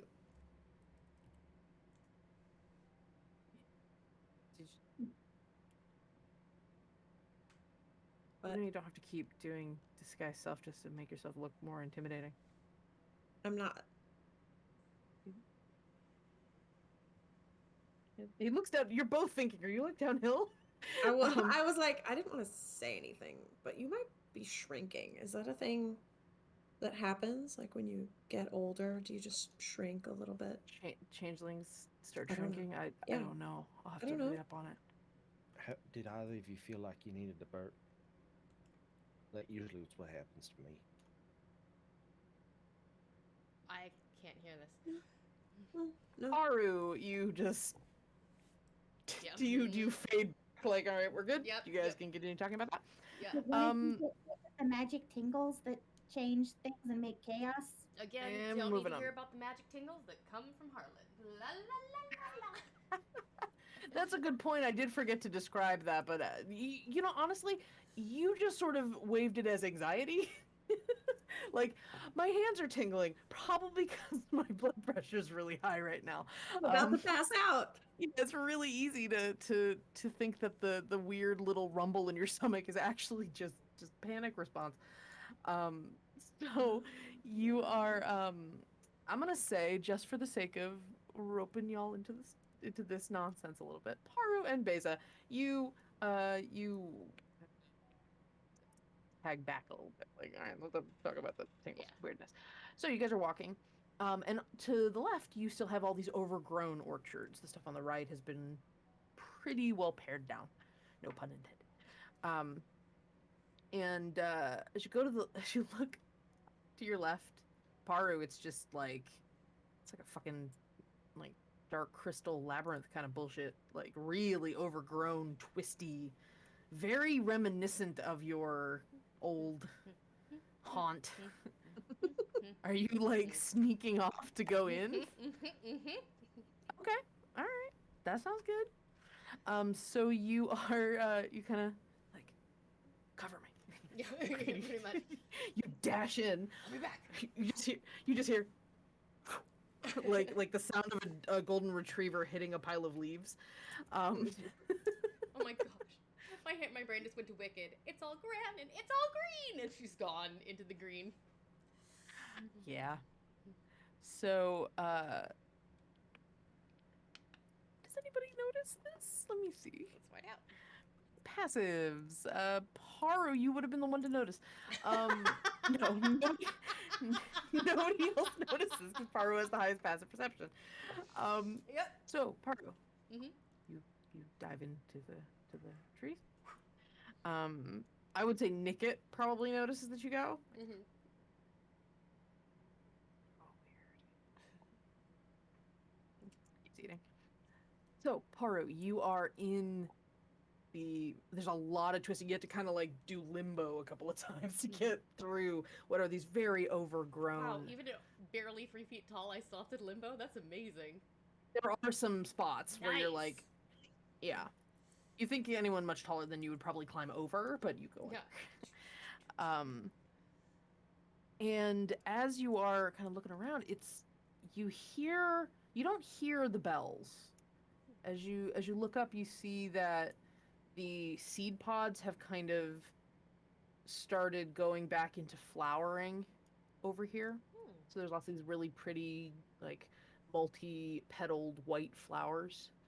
Very large kind of seed pod in the middle of the flower. And, so they're at that stage of growth right now, but you get a little quiet and you just kind of sit there for a moment.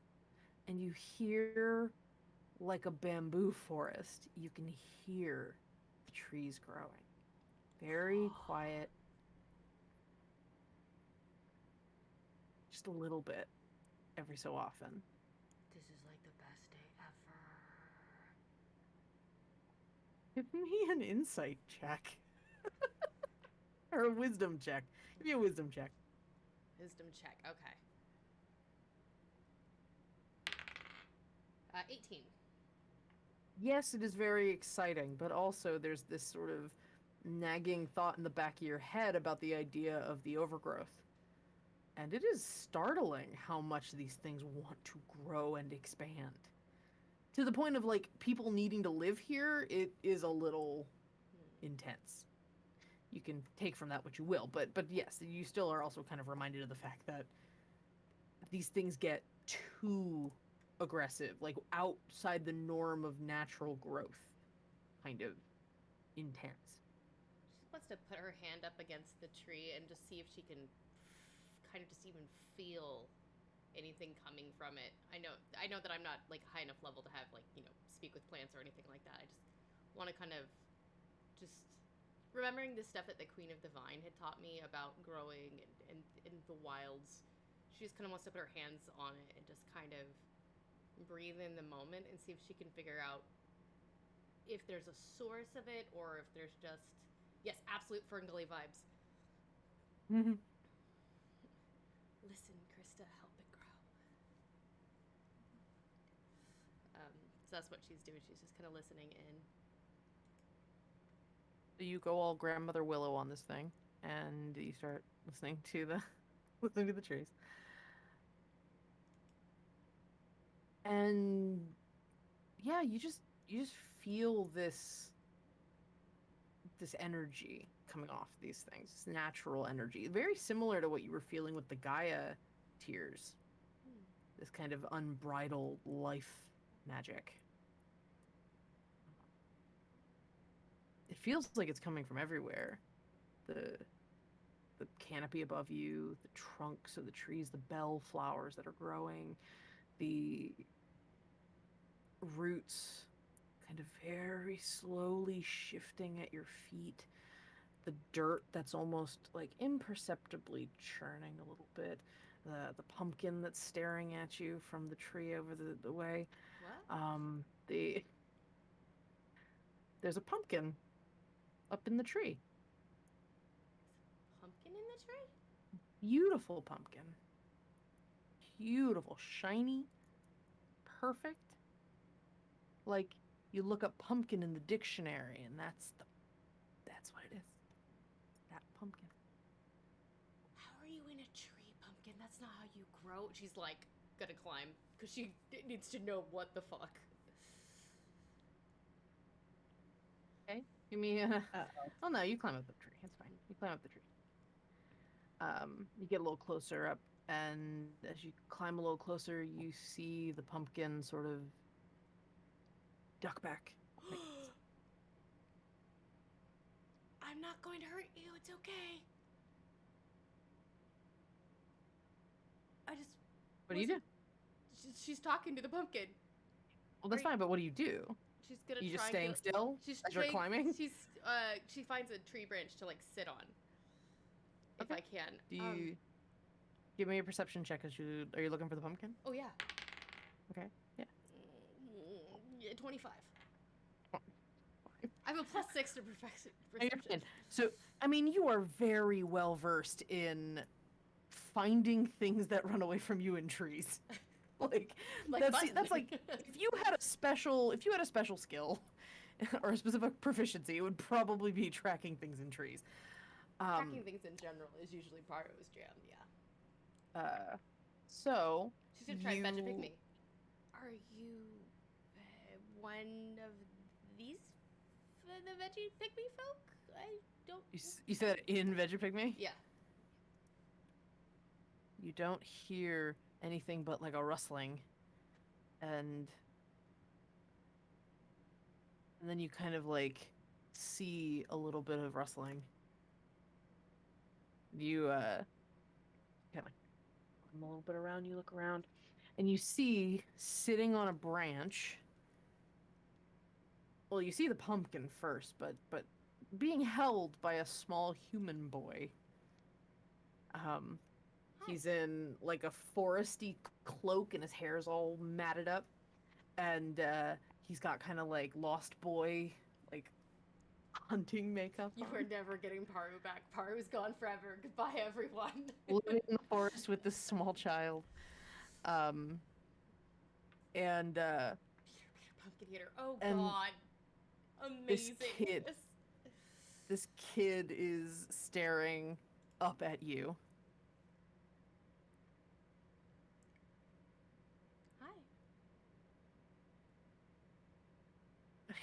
He starts climbing down the stairs.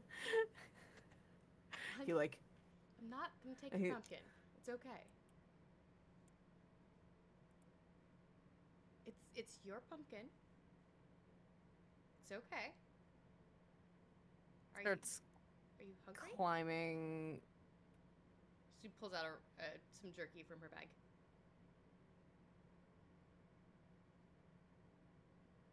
Grabs some leaves off the tree. Okay. Taken.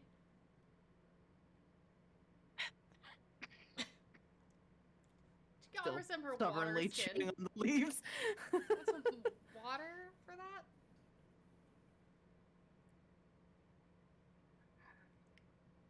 I'm not gonna hurt you. Give me a persuasion check. This is where Paru is going to fail, because she is not good at the charisma. Oh, good, yes, -1. Let's see how this goes. Do it. 15. I rolled a 16. -1 is 15. Good job. That's very good. So, you offer him the water skin. He just kind of. Oh my God, I love him. Kind of kicks his feet. His feet are sort of swinging on the bottom of the tree branch.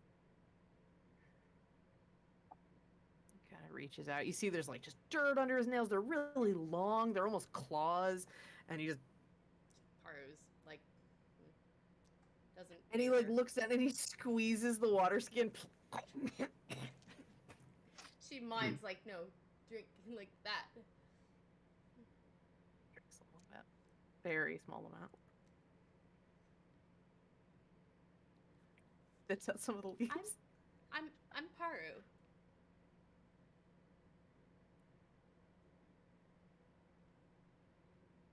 Do you have a name? My name is Keith. Hi, Keith. It's nice to meet you.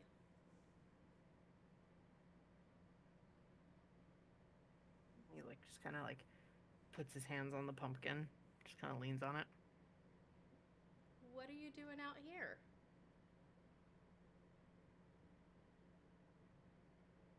My name is Keith. He sort of like gets a little less tense, and he,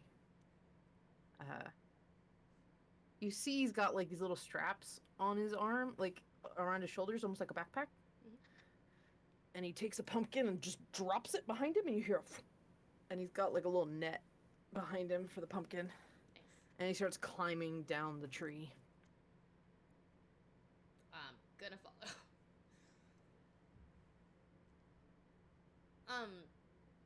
Are you out here by yourself? Are you the only Keith? Are you coming down with him? You Yeah. said? Yeah. Kind of gets a little closer to you. Mhm. Kind of starts like studying you, like. And he looks at your ears. Kind of starts touching his ears a little bit. She brings her ears out all the way so he can kind of see how long they are. Gets a little impressed.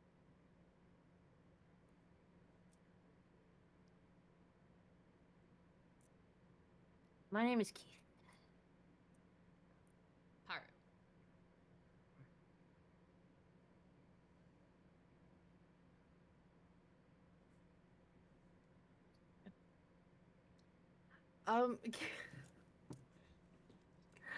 As This he's is amazing. studying you. I am in love. She lets her As little he's- spores go to glow a little bit the same color as the pumpkin.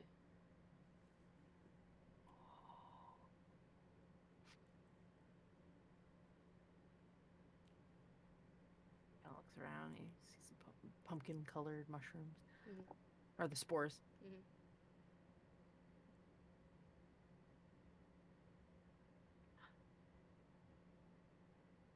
And he give me an insight check.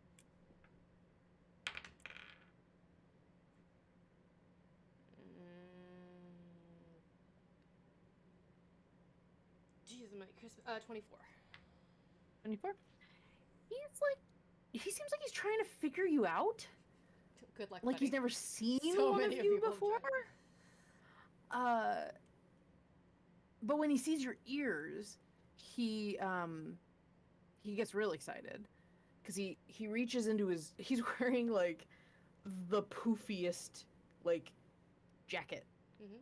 like with this cloak, this like really tattered sort of trying to camouflage kind of coat, and he flips the hood up, and when you see the hood come up, there are giant wide ears like yours on the hood. And he looks very proud. My name is Keith.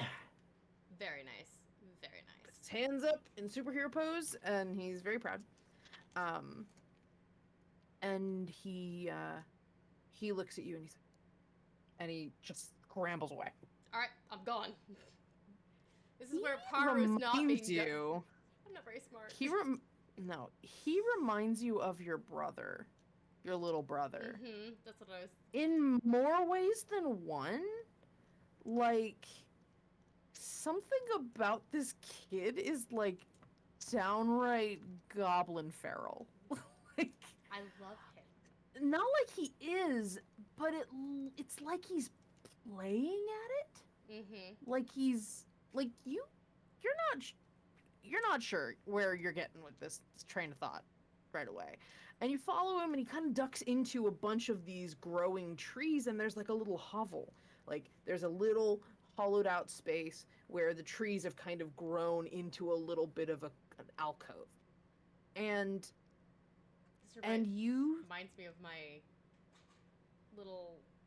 place that I had in the trees by my house, where I had my Baba Yaga thing. Yeah, very similar.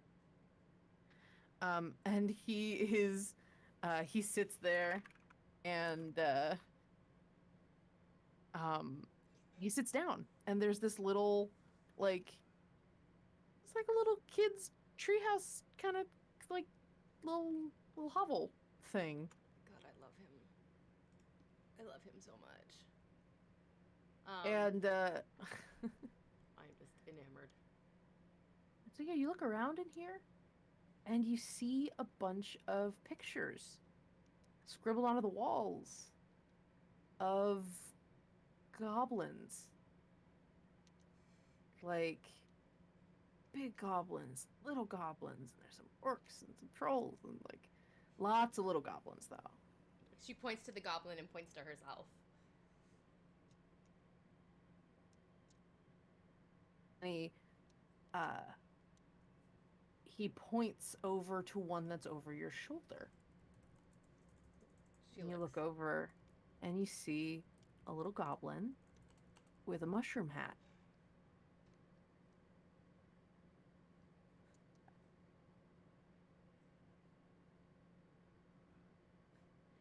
My name is Keith.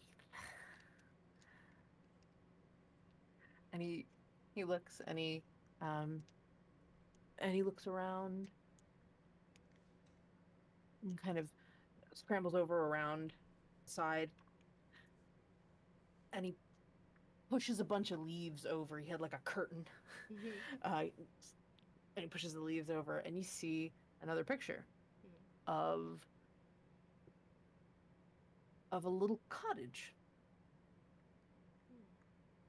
And the little cottage has feet. I love this child. Tessa loves this child so much. He is mine forever. You cannot take him. She gets This is just really going to be Shenanigoons, the daycare of Faebles. You just have all the children. What's one more? Yeah, right? Paru sees that, and her eyes get really big. And she goes into her bag, and she He's starts... got this big, dopey grin on his face with the big ears. She just goes deep into her bag, and she pulls out the tea set that she built when she was a kid. And puts it out on the little table.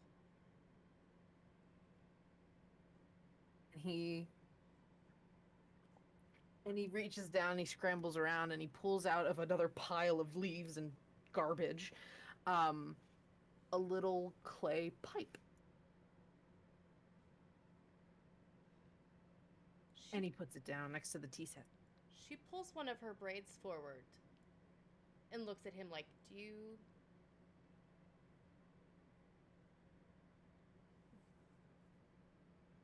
Shows his nails. His thumbnail's really short. And he just starts chewing his nail. He just starts chewing his nail. Because he's a child. You're Nacosta. My name is Keith. Weird. And he just gestures to the goblins. Yeah. Very proud of himself. He puts the pumpkin down and you get a close-up look at this pumpkin, like fucking gold medal, blue ribbon, county fair pumpkin. Beautiful fucking pumpkin. Just gonna say it. And he kind of pats it. And he shows you the pipe. And he just blows at it. And this little bit of smoke comes up out of the pipe. Paru pours from the teacup. Sound of Nacosta. Ding! Epiphany. Paru pours from the teacup, the teapot, into the teacups. Remember the last time where it had the steam coming out of it? She's hoping it does it again. It pours. It pours. There's tea. Oh, looks at it a little weird. He looks inside it. There's nothing in it. Huh.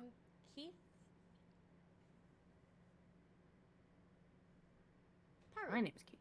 Yes. Mhm. Keith Paru the same. He nods like, duh, and he points at the goblins again. Yeah, fucking course. Keith come with Paru? Or Paru stay with Keith?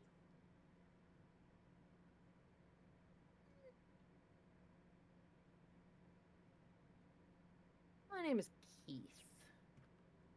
That's fair. That's fair. And he kind of kicks his feet a little bit as he's sitting there. Takes a cup, starts drinking tea. Paru's gonna bring her braid down.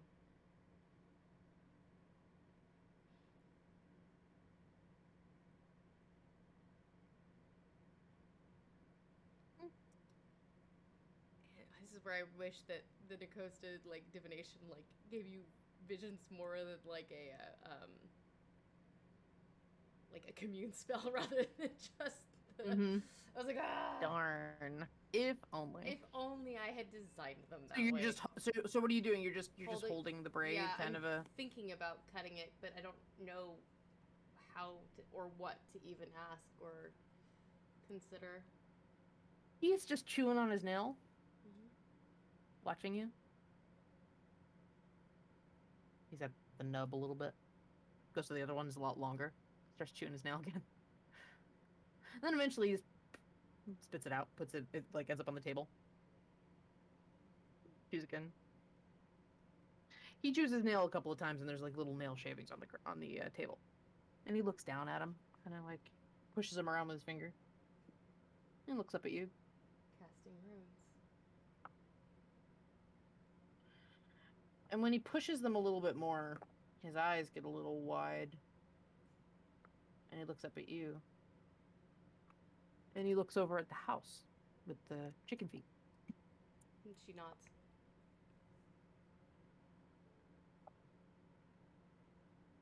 He kind of nods, points at you, points at the house. And she nods. Questioningly. Yeah. And he wipes the nail filings off the counter, and he pulls a bunch of leaves and sticks and kind of gently moves the tea and puts the leaves and sticks on the table, and he starts moving them around like he's putting a puzzle together. She's watching very intently, and you watch him kind of put a couple of the table's basically a tree stump. But the tree stump is already kind of growing up a little bit. You kind of see little sticks and stuff and little twigs and then leaves kind of coming up. And he puts the little twigs and leaves and bunches them together. You watch as he starts making a shape. A little oblong, a little weird looking. Give me a perception check. Rather, investigation. Sorry. Okay.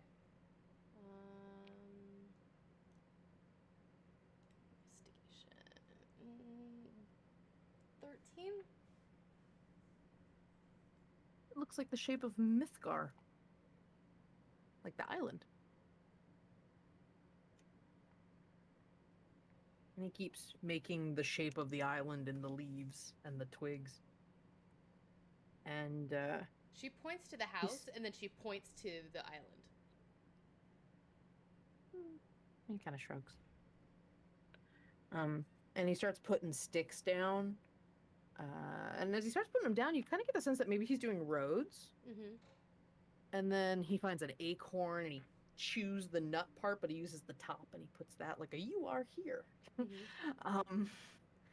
And then he takes a leaf and he breaks it in half to make a little lean-to kind of shape. And he puts it down, probably far east side of the island, because you're on the west side. And he puts it down, and then he pats the pumpkin. You got that there? Nice. she takes a stick and she starts drawing the mainland of Thuria. Okay. And she points out towards the water, and then points to herself, and then points to the island, and then, or points to Thuria in relation. Our way. Points at you, and he points to the little lean-to. I should go there? Okay. I will tell my friends that we should go there. He points at the goblin pictures very excitedly. They're not here. Other friends. Different friends. But I can tell them too.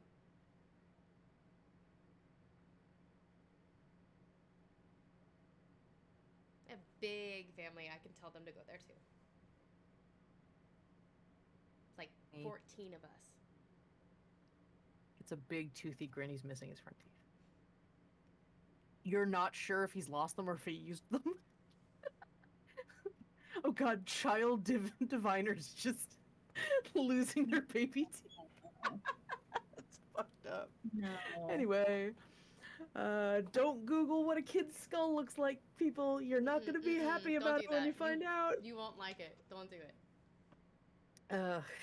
It does make me laugh, though. So, what do you do, Haru? With this little kid? Keith.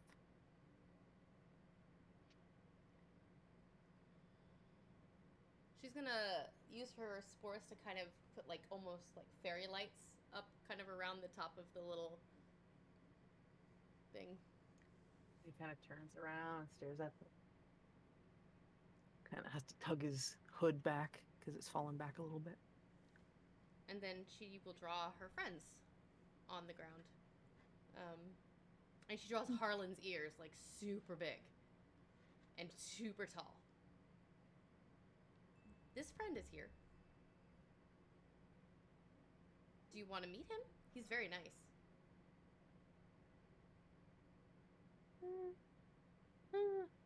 He pats his pumpkin. Pumpkin is a good friend too. Do you... Are you all alone? Besides you, is it just you and your pumpkin? Who else is here? He looks at the pipe and the tea. Yeah.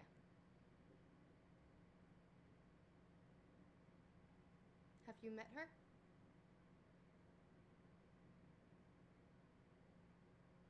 Me neither.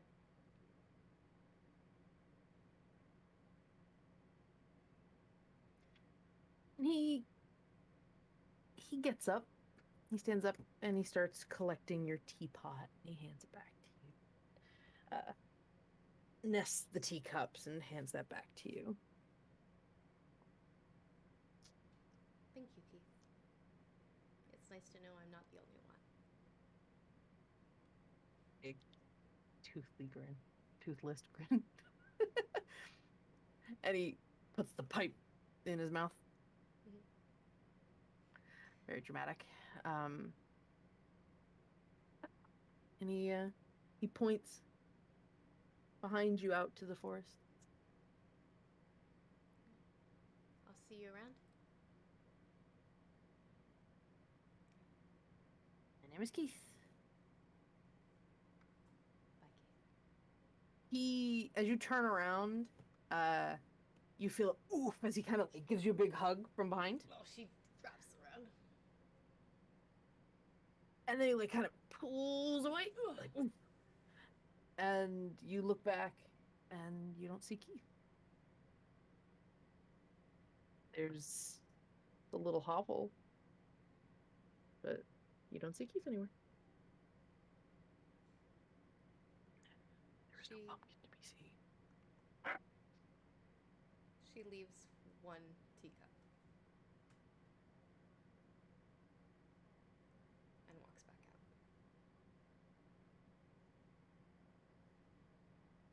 out. About this time that everyone goes, where the fuck is Paru? She was gone for a good while. Yeah. You start hearing, like, short stack.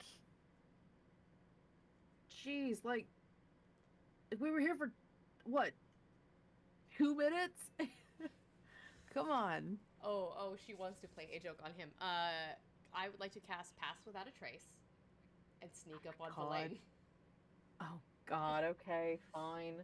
Death from above, from the trees. Okay, you start going through the trees. You feel that, you see the, like, shadowy fog start lifting. Beautiful guy. You end up directly above Verlaine. He has no fucking clue you're there. He rolled a nat fucking 1, so there's no way he knows you're there. You could, like, spit on him and he probably wouldn't notice. So he's just like, yeah, I don't know where she went. I mean, she'll come back eventually. I mean, it's like going on walkabout, you know? Hog attack! Holy shit! Please tell me he holds up his hand in reflex. He does, actually. Oh no! Oh no! I found her! Oh my god. You leave his hand with the same momentum and just faceplant on the floor.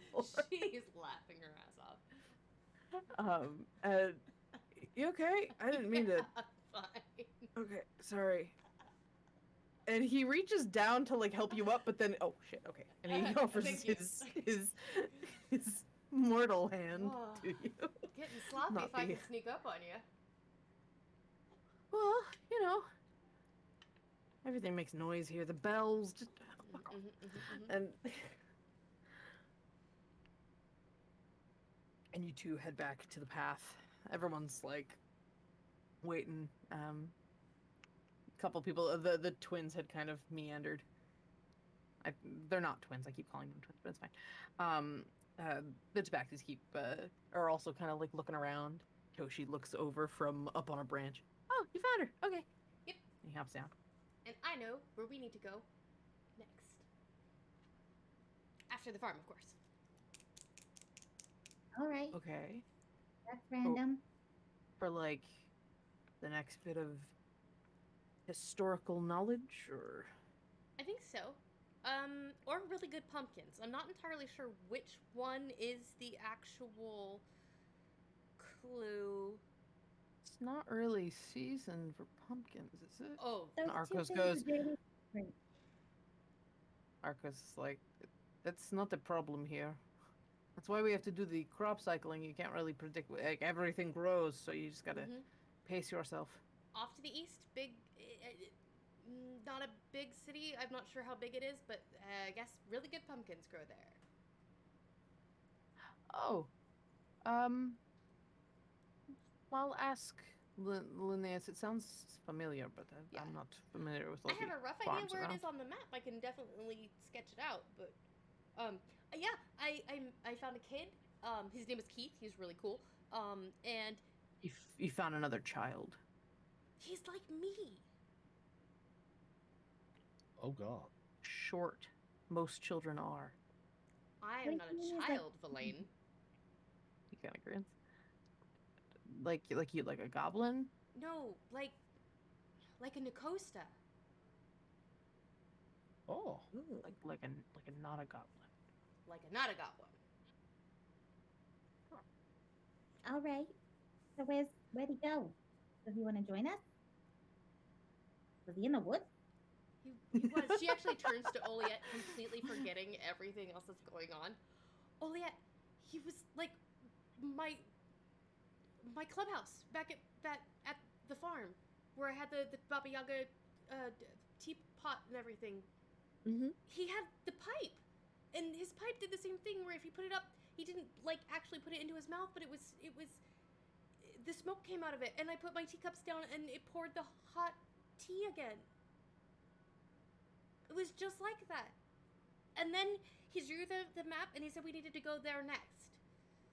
Well, Well, not like that, because all he could say was, I am Keith. But he did the same thing. My like, name I is did- Keith. My name is Keith. But he did the same thing with, like, my braid he did with his hands, and was able to make the same kind of things.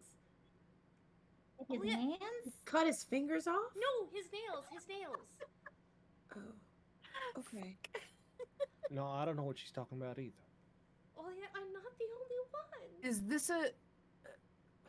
Just, I'm not to dissuade, but Paru, is this like a kid, like how Harlan's duck is a duck? What? Hey, Puddles is real. Of course he is, buddy. No, I believe that you believe that. I can take you there. Were the drawings still there, or were they gone too?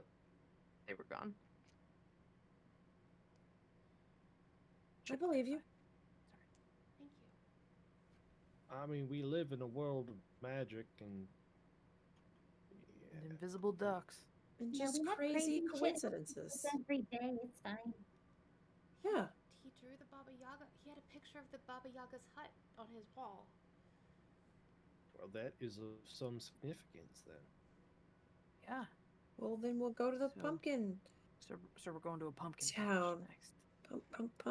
Pumpkinton I can think of worse places. population Paru And Keith. and Keith. Is Keith the mayor of Pumpkinton?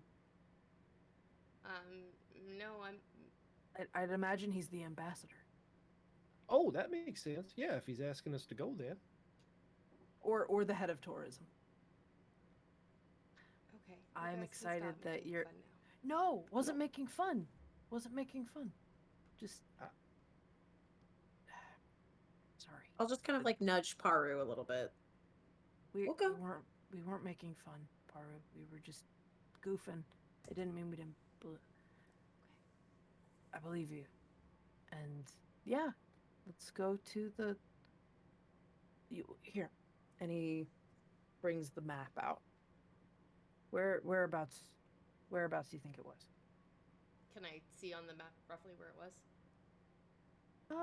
Like region-wise, sure. We- There's Because yeah, you do. we got word from Compendio. Yes, you did get a map of Mythgar. So yeah, you look around and there's a big chunk of banyan forest growth right there It was right around on here. that side of the island. Okay, and that's our next stop. All right. We do believe you, Paru. He I mean, be honest, we've all seen way crazier shit than that. Well, We've- ask. some of us have been way crazier shit than that. So Also true. he reaches out and kind of squeezes your arm a little bit. Sorry. Sorry, I did scare the crap out of you by jumping out of a tree where you didn't see me. Forgive the inappropriate joking. That my lungs were still trying to Wait, dislodge from my what are throat. Oh yeah. The bells, Mhm. just bells fucking everywhere. Okay, just shut up. And he just I have pulls a the bright map. red Wait, hat can I- in the middle of a green forest, You were up. and I glow. You were up. I want to take the map from Villain and hold it up to Arcor. Obviously, forgetting myself and everything in this moment. And I'll point to where Paru pointed out. How hard would it be to get here? Are you now? This is our other friend. Oh, well. It takes him a second because he's kind of glancing up at you a couple times. This is it's a little rough to get through the banyan forest. It grows a lot faster than even the orchard does. Keith had pointed out some roads, but I don't know that they're on the map. Well, I mean, it was just Maybe kind he of was trying to orient you. probably. You remember the acorn, and you look at the map, and it looks very much like Heathen's Oh Journey. my, we've got a new subscriber.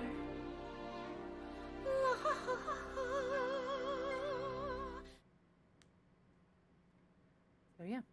Awesome. Yeah. Oh, sorry. sorry.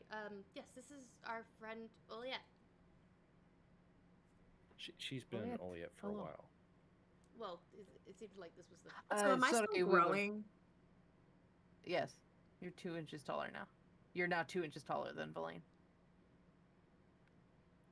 You're a little taller than Arcor now.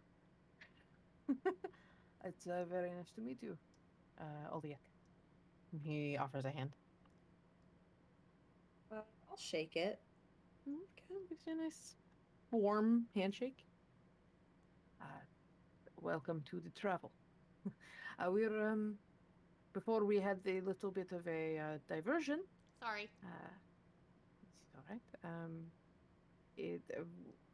We'll head up to the farm. Okay. You hear a whistle, like a hard, like kind of whistle, but like multiple tones. And you look up and you see a minotaur, black fur, bigger than Nando, with black horns that kind of curve in very dramatically. He's wearing he seems to be almost wearing a little more casual than this, but a slightly Regency era suit, like with tails and everything, and a little like collar, like a little tied collar. And he sort of waves. He seems like he's kind of walking down the way. As he gets closer, as you all get closer, you see that he's an older gentleman. Got a little graying on his mutton chops and his goatee, and little sort of older coloration on his horns a bit. And he comes forward, and Arcor gives a hand up and waves at him. And Linnaeus, we have company. They want to look at the farm. Oh, do they now? All right. Sure. Hello. Hello. Welcome. Parva will switch into Minotaur. Hello, sorry for the intrusion. I hope it's not too much of a bother. Oh. Pleasure to meet you. Likewise. He gets a little like, looks down at you like, not bad. Your accent's not too bad. Thanks. That's the wrong accent. Yeah. And Linnaeus looks up and kind of aims for Harland first, with a big like, "How you doing?" kind of handshake. Pleasure. Linnaeus Fearless Fury. Nice to meet you. Harlan Firebranch, at your service. I put a little bit more space in there this time, just hopefully that doesn't communicate the same thing. Sounds It was good. definitely Sounds easier good. with his hand. Thank you. Pleasure, Harland. And welcome to you all. You get introductions out of the way, and go on. We've got so you're looking for a tour or something? Yeah. Yes, Yeah, I actually have a Theory. Oh, well, sorry. Yeah, go ahead. Y'all said something slightly different. He kind of looks around at all of them. They seem like and Arcor's like, they seem like they would like to have a multifaceted visit to the orchard. Yes, I would love to know what right, if this she digs out the goodberry sapling. If this will grow well, here.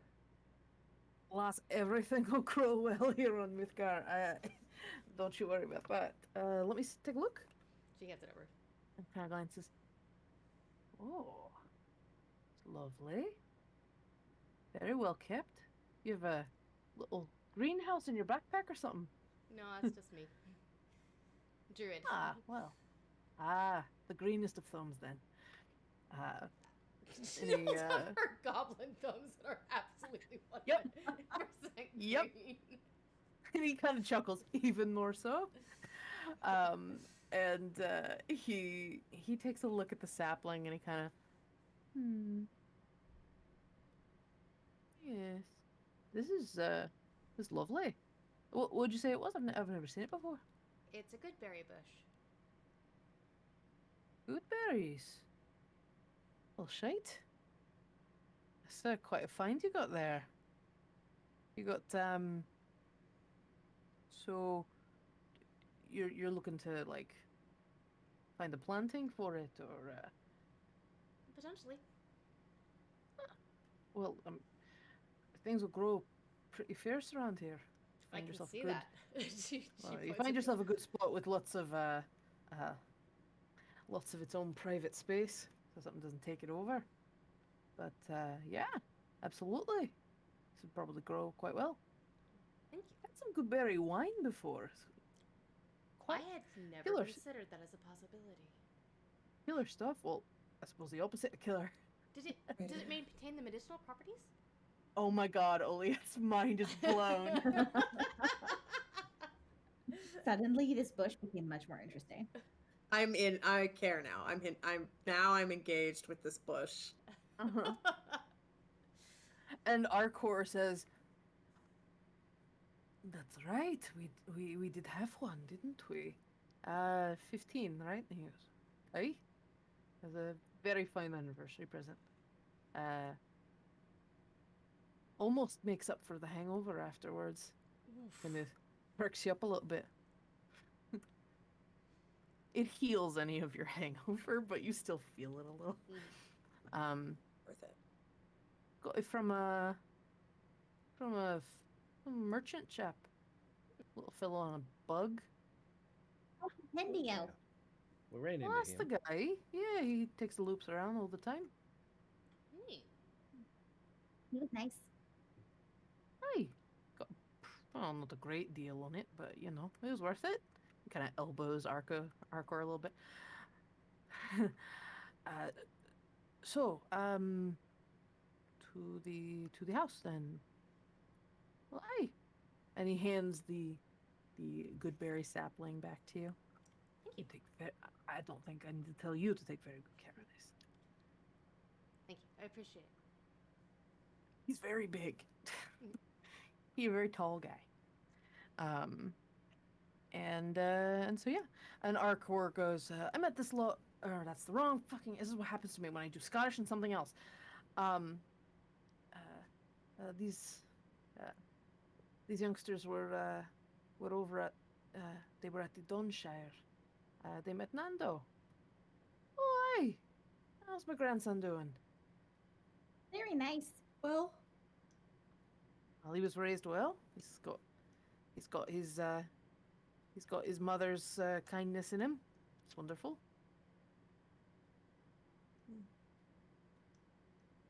Oh, there's a bit of a layabout. And he looks over and you see a guy, like a big minotaur dude, who is definitely like jackhammering a building up a little bit with a log as like leverage, as someone's like putting something underneath. Yeah, looks like a real layabout. You can kind of tell he's being sarcastic. And yeah, you see there are a bunch of minotaurs working the farm. There is a little bit of like livestock, so someone's shearing a sheep. There's somebody with a basket full of eggs coming around a little chicken coop. It's an egg coop. Little eggs with legs on them. No, I don't want to open up that can of worms of existential Don't do it. Don't do it. concern. So, you come up to the house. Like I said, it's this long house. It's pretty, and inside you find this is a dining space. There is a long table and a big fireplace at the end of it, and almost like a kitchen kind of thing. It looks almost like a one table cafeteria, like a big banquet table. You get the sense that this is where the whole lot of them have meals. There are smaller chairs on the end. You get a sense that might be the kids section. But there are big chairs here at the front. And there are 2 on the end for the patriarchs of the family, Arcor and Linnaeus. Are you gonna tell him? What'd you say? Are you gonna tell him? Freaking broken record, this one. Charisma's low. Beza has no chill. Neither does Park. Amazing. I love it. I love it. Yeah, I'm thinking. I'm working on it. I'm working on it. Is there any family resemblance at all between Oliet and... Between the Minotaur and Oliet, no. No. The horns, maybe? No. Between Arcor and Oliet? Yeah. Arcor looks a lot like Uncle Eb.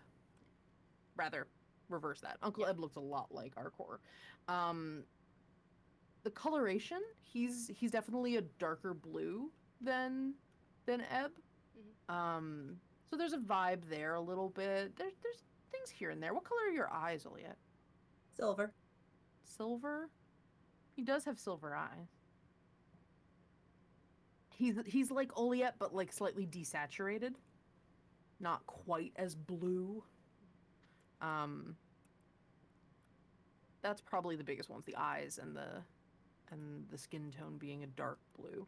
But yeah, it's not like completely off. I mean, Oliet looks a lot like her mother.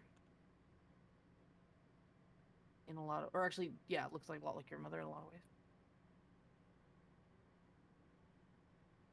But he also saw your mother as a child, so. Yeah. Right. So, you all get in, and Linnaeus was, you look hungry. We just got back from the tavern from breakfast. So no, I mean, if you are, it's fine. And that one could Toshi. probably stand. So, yeah. Toshi's just kind of sniffing the air. I don't eat a drink. Oh, that's a shame. It's kind of just how I was made. Huh. The whole mastication thing is a little weird. It's weirder when you say it like that. Lane's like, we have children here. Oh my god. Covers Toshi's ears. I know I'm not the smartest one in the group, but that is not what the word means. Oliet, as you come into the room, it's like, okay, I know I'm not usually this height. This close to the door This frame. is the longest scene in history. What is happening? No, new scene. Yeah. New scene coming into the... Oh my god, I grow 2 inches every scene for the rest of the game. Yep. Oh For the man. session. Oh my god. We cannot leave this room. Eventually you'll just be like this on Harlan's head. Seriously. Yeah, this is a nice house that you have. Lots of, it's clear that there's a lot of people here. Big family. Oh, well, and Linnaeus goes, oh, well, I have big families in the Fearless Fury clan. It's kind of the order of the day. Arcor is like, lots of grandchildren that very quickly get larger than you. And Linnaeus kind of nudges and is just like, you're fine. He does his best. Not a lot of piggyback rides with Granddad. Yeah. No, not a lot. And he goes, well, most of them are grown and gone at this point. We're just bare bones at this point. My children, Nando's parents. My little one, she stayed around, helps me run the business side of the orchard. Arcor here helps her out. Not one for. I have a shopkeeper's hands, not a farmer's. Don't hold it against them. and so Linnaeus gets Toshi something to eat. They've got like a stew brewing on the stove. And I do mean brewing. There's a lot of beer in it. It's cooking off right now. He's just like, if you gotta wait about 20 minutes, then it'll all mostly cook off. You have He to pours himself a bowl right now. So, I mean, this is just the dining hall. It's a little more of a summer camp than it is a homestead, to be honest. A little rambunctious. you have like campfire songs and Oh, we do bonfires, yeah. various pranks that like the different groups play on each other, like stringing Well, all your clothes in a tree. the younger ones get into a bit of trouble yet. The younger ones do tend to cause a bit of mischief. It's a little bit of a smile on his face. Campfires are fun. Most of the songs the hunters taught me are not very child appropriate, though. And Linnaeus looks up like, oh, I'll need to hear those then. And Arcor has gone a little quiet. He has his arms crossed, and he kind of just nudges Linnaeus every so often. And Linnaeus is like, so, Paru, you're and he gets a little bit into like business mode a bit, and he's like, so tell me what you're looking for about this sapling you've got. What kind of intentions do you have with it? Well, really, I was we're traveling around quite a bit right now. And with being a druid, I can kind of create good berries on the fly. So Sure. How many at a time, you think? Up to about 12 of them at a time. Not a, 12 berries. yeah. Oh, so not enough for a wine. No, and they disappear after 24 hours. Oh. We collected berries off the bush, though. We did. Ah, well. I don't know how many Valaine's carrying, though. 5. No, I'm not gonna go. The jelly beans. Yeah, This it's a good berry gun. Would Yeah. say that if I found somebody who I knew I could trust with such a thing, I would not have an issue parting with it. If I knew it was very going important to be with a business partner. Oh, are we discussing business now?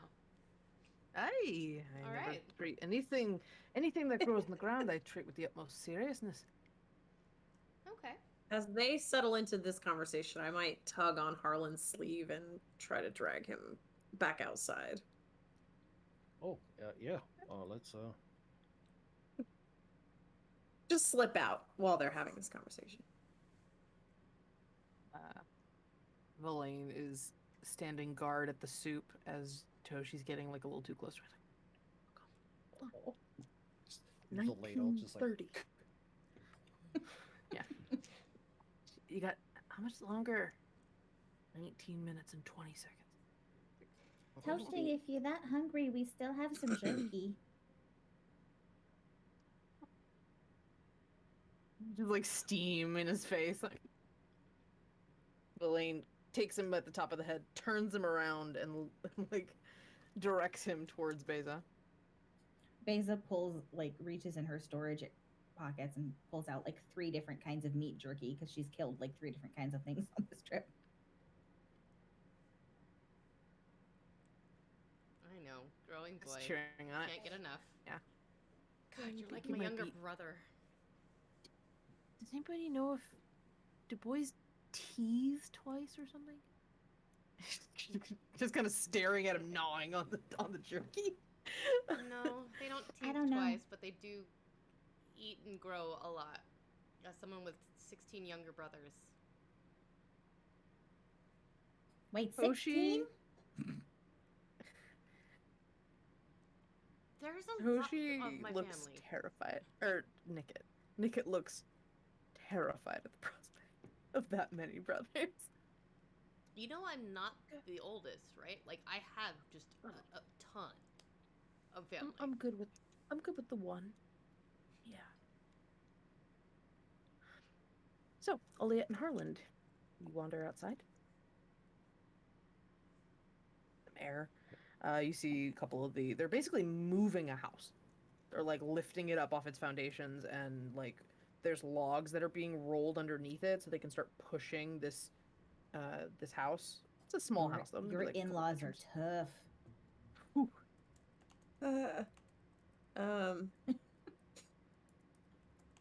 Yeah, no, just fucking butterflies every time. It's so fucking cute. I know. I don't know what that. It's so good. Anyway, continue. I'm okay. I just wanted to make sure that we're good. It was, it's a new thing. This is I don't really know how you'd normally do this with your entourage. Is it like, are we still cool, or? I'd hope so. It wasn't bad, was it? No. Numerically, absolutely not.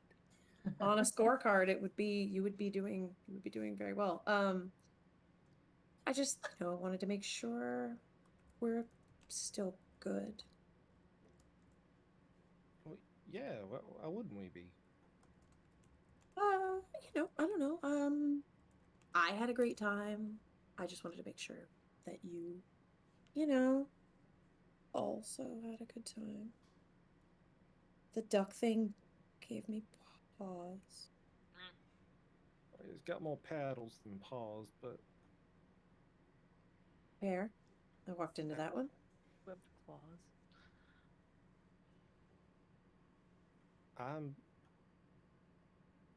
I'm good. Okay. I'm very good. Okay. How are you feeling about us? Are we? I mean, good. I just,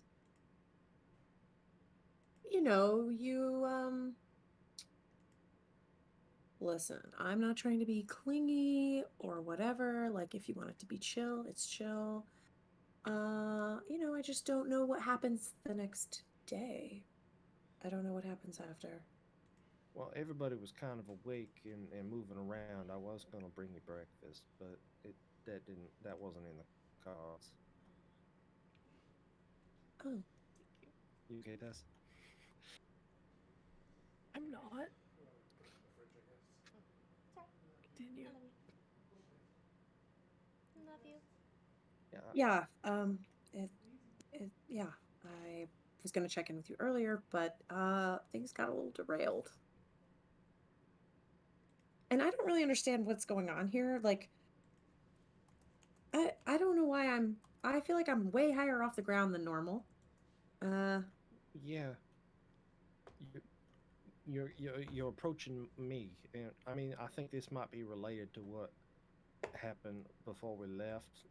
The day that we left was when I was, mini me. Oh yeah. Except you're mega you. I will soon be a giant woman. The Oliet, the Oliet from which all of the Oliets spring. You're Oliet. Oh my god. It's like a matryoshka Oliet. Just... Amazing. Yeah, anyway, if you want to keep hanging out, I would want to keep hanging out with you if you wanted to do that. I think, well, you weren't going to, like, take off, were you? Because we're kind of... No, well, I mean, it's awkward because it's like, where am I going to go? But no, even if we were back home or, I don't know, in the book, I don't know where it is now, but I would have wanted to stay. I just don't know how. No one's ever asked, I guess. I'm sure they've been dying to, but they just haven't. Maybe they're too scared. I'm sorry, Kyle asked what? Like, lost. Nobody's. Kyle let it come. Yeah. She was just saying nobody's ever asked her to stay. Oh, It's just like an understanding. You know what I mean? Like you're like, "Bap, bap, bap, bap," and then you do your own thing. oh, okay. That's it? I think You know, I you bap, bap, bap, bap, bap. No, Thank you. no, she told me how to approach this if this ever happened.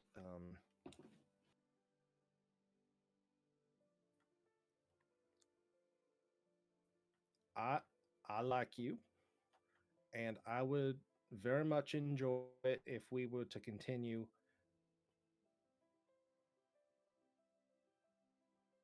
Bathing. Yes. I think we all would enjoy if you continue bathing. Okay. Okay. Great. It's agreed. And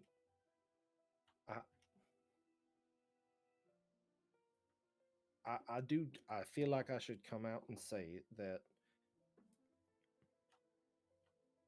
I've never done this before, the whole stand bit.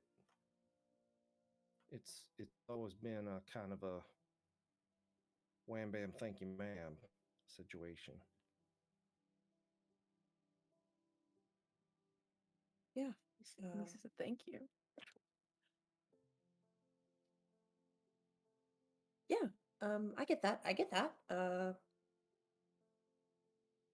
So I'm liable to not be 100% the what you expect just because I have no idea what I'm doing aside from you.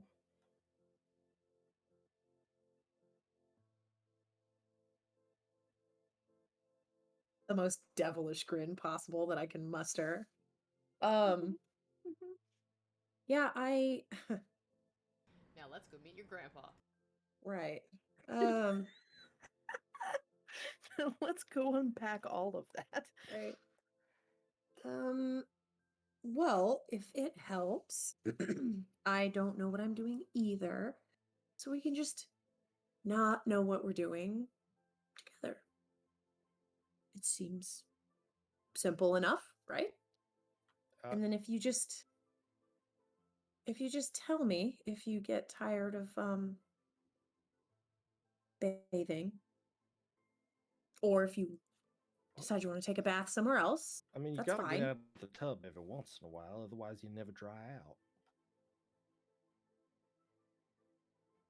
Oh, I'm just gonna keep all that packed up. I'm not even gonna.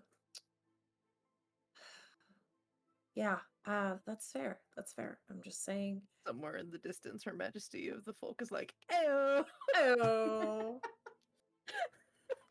Stay wet, get wrecked. Yep, that's definitely on her character sheet now. Her quote, Her Majesty."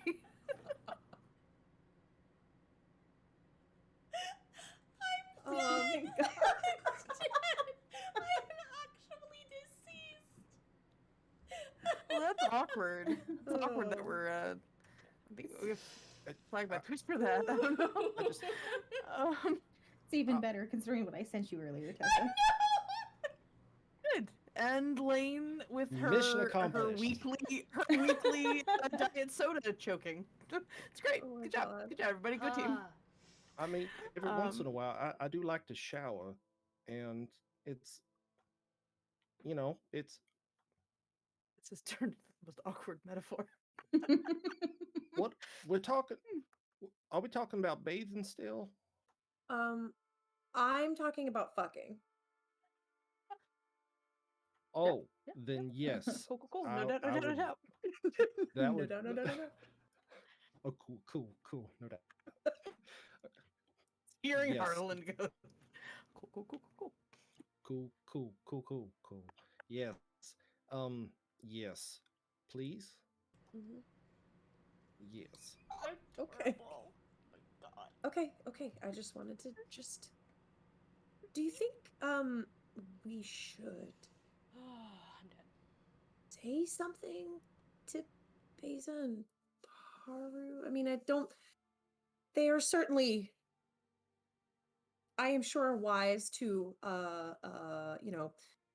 something has changed, but should we talk to them?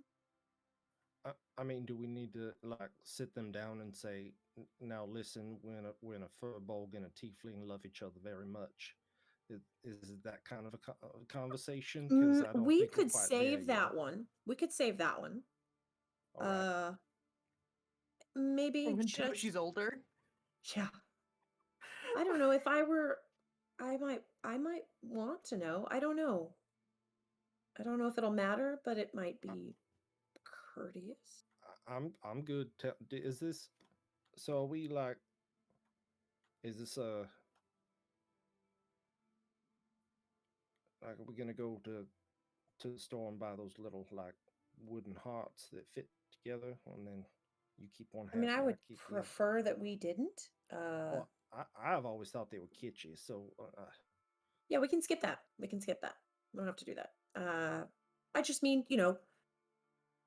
as a courtesy to our friends, sure. and to make it less awkward when we start rearranging the room arrangements when we go places. Right. Yes. It's it's nice for people to be aware that there's an extra bunk that other people can then utilize for things like luggage and or another child that we might pick up somewhere along the way. Because we almost had one today, it seems. Okay, yeah. That might be something else to address as a group. Just, the whole picking up wayward children. Might want to slow Well, I down on that. mean, If we're takes trying one to to keep a low profile. I was Take some to know some. gonna Just say. Yeah, we're kind of hands full managing ourselves. Nicket's doing a good job with Toshi, but and Valaine's doing a really good job with Nicket. Yeah. Yes. Then do you want me to say something, or do you want to say something? I Let's. don't want to steal your thunder ever, because you got too much of it, and I would never be able to contain any amount of your thunder if I were to try to steal it. I'm losing the metaphor. It's okay. That's okay. Yeah, we should. We'll figure out. We'll find the right time when it's just us. We'll figure it out. Yeah. Okay, great. And should I like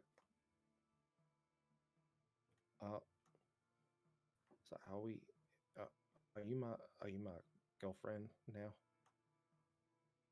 Is that how to refer? Is that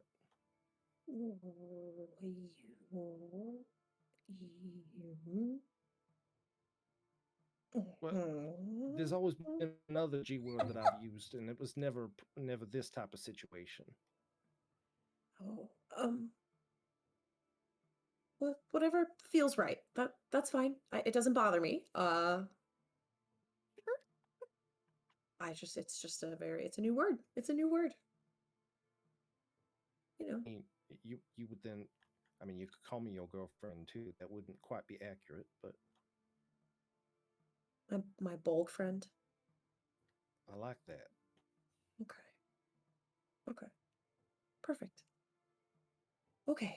You are too. Now that's fucking cute. settled. That is one single thing in my life that's in order a little bit for now. Not single anymore. I can't promise that. Okay. asparagus come alive when I walk by them sometimes. So yeah, it's not really. People break into spontaneous flash mobs and then all get arrested. It's a terrible thing. Yeah, that's fair. It happened. My Stuff girlfriend keeps growing taller and taller. I'm You gonna have to love stand it. on my tippy toes to kiss you. Yeah, Oh yeah, love it. you got 2 inches taller when you left the room. Because that was a new scene. Mm-hmm. Gotta watch it with That's these quick moments. I'm not even gonna. Can I just outside be like, come outside? I can't come back in. I Don't don't. fit in the door. I won't fit. No, it's fine. We'll go back in, I guess. Literally, the next time is just. Donk. No, you're still way shorter than the Minotaurs. These are fair. Minotaur. I mean, if there was ever a time to spontaneously start growing taller every few minutes, a Minotaur's home is probably the safest. Yeah, Better here than in my Chanterelle. house. Yeah, Yeah. exactly. Chanterelle. Yeah. So, Can I as you both come in, you Hold your see that. What'd you say? can I hold your hand? It's okay if you say no. Sure. Yeah, no, it's fine. Oh, That's okay. fine. Okay. And you both walk in. Yeah. You take a look around. Paru and Linnaeus are in negotiations right now, talking about future future trimmings off the tree, whether or not that's acceptable part of the agreement to continue making a. Basically, Linnaeus is like, I could transition into good berries instead of bell fruit. Could you diversification is very important. Extremely, especially for soil nutrients, you need to be able to cycle crops. Right. And you have to cycle them anyway so you don't get the overgrown areas. Right. Yeah, we're about ready for a burn soon. That little gremlin who lives in the forest has anything to say about it, probably won't, but Oh, Keith. that's the only thing he talks about. He's a good one. Ah, yeah. Thinks he's a goblin though. Oh, Little strange. that might be why he liked me. Oh. So you made a friend. I did. Wait, so did we almost add another kid to the party? Oh, no, Keith is very much, He's no budging. no. He's absolutely his own Keith. We've tried. Last time I got a hold of his ankles, but he just clung to the tree like nothing. Couldn't get him off. Just had to leave him. Started scrambling up a tree like a damn squirrel monkey. I love you, Carl. Mm-hmm. Carl, I love you so much. Thank you, Carl. Not a goblin. A couple things of note as they're having this conversation. Hoshi asks Villain how long it's been. How much time? 12 minutes, 15 seconds left. Starts anxiously chewing on a jerky again. And Villain sees you both coming back in to the cabin. He kind of glances down, sees the hand. There's a little bit of a it's smile, but it's also a little. There's a little something else. Yeah, there's a little something else there. And he goes back to. He's just, Joshi, stop it. Wait, will you please watch your brother?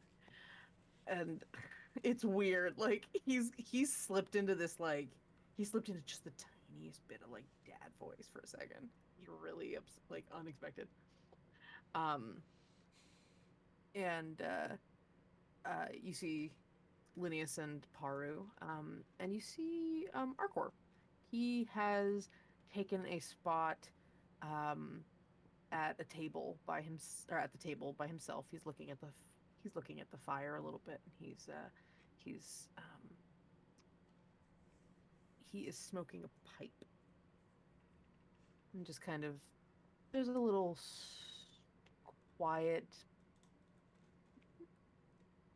intent, but contemplative. Maybe a little bit of. He's definitely in his own little nostalgia trip right now. You guys have been asking a lot of questions that have kind of dug things up, I think. Beza, talk to him! Over! Yeah, I mean, if that's something I notice relatively quickly, I would just That's definitely the layout right now, is that he's a little off to the side. Everyone else is sort of like grouped Beza off. did do that. The other one's distracted, so I can't just cry, so I'm gonna mime it. Pretty much, she just looks at you and then looks at him and does the like tear. Oh my thing. god! I'm working on it. Beza's Yeah. embodying the. You know, if you want to Pretty make much. this more interesting than Ace, I do have something that would make this also bloom instantaneously. May I join you? Whoops, please. I did not see your other friend, Valessa. Did she not join us? No, she left. Okay. You probably won't see her again. You don't have to worry. She probably got on the ferry. Maybe she fell over. Who knows? It's fine. It's Somebody tell Verlaine then. His cousin falling overboard. Oh, Verlaine, I think your cousin might be dead. So. Oh, bummer. They were never close. It was tumultuous. The one time you saw them talking, they were fighting and like pointing at her boobs. It was very weird. It all makes sense. Very, very strange. Anyway, so none of this happens in canon except for they were never close. That's the last canonical thing that happened. Fair. And he looks he seems like he knows something weird is happening, and he's like, obviously this girl didn't just like fall off a boat somewhere, but he's also sort of shrugging it off. Mythgar's a weird place, so you get the sense that he's taking that in stride, all things considered. So, how are you enjoying the? We haven't shown you much of the orchard or the farm, but I hope you are enjoying yourselves. Oh, I mean, it's lovely. It's a lot of people. It's a lot of life. It is a lot of people. Maybe too many sometimes, but busy families. I don't know actually. Mine was pretty quiet. Quiet can be good too. I think so. In the right context, I think so. Give me an insight check. Okay. You're probably gonna be doing a couple of these. Okay. Let me memorize my modifier. Insight. Oh, +2. Weak. Oh, 16. You are getting a very similar vibe that you get from Uncle Eb, in the sense of he does not he seems like someone who he recharges his batteries by not being around people. Yeah. And he has maybe almost hit his recharge mode. He's on low battery right now. In terms of groups of people. Sure. Is Harlan still with me? Are you with me, or did you go back to the other people? I think minor retcon. Do you want me? Do you want me to hang out, or do you want me to? I'll just be right over here if you need me. Oh, okay. Okay. Yeah. It's up to you. Just. Yeah, I'm good. I'm good. Yeah.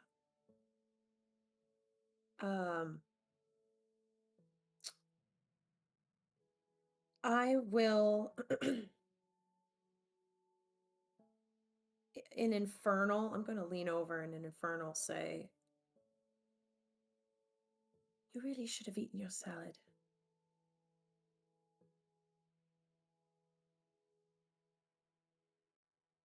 You're going to boss me around like my grandson.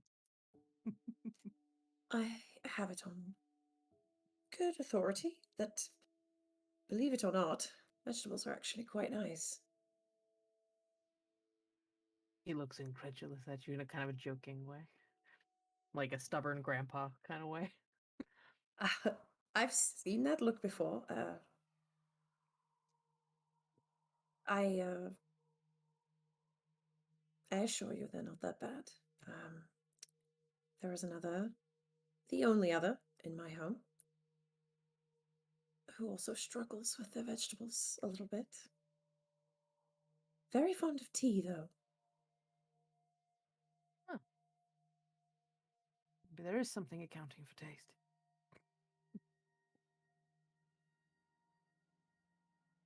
Where are your family? You're out here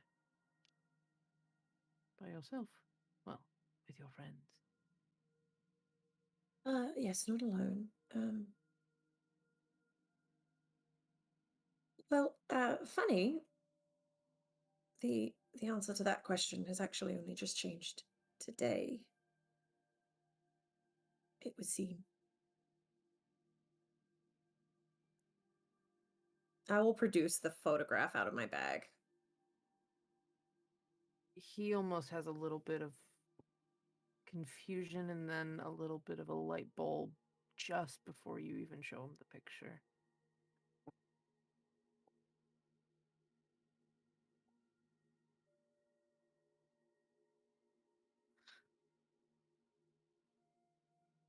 Hello. My name is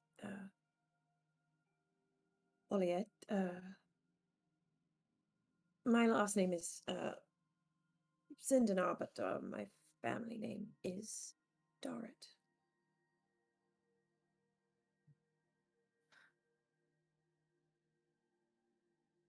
And kind of puts his pipe down. You.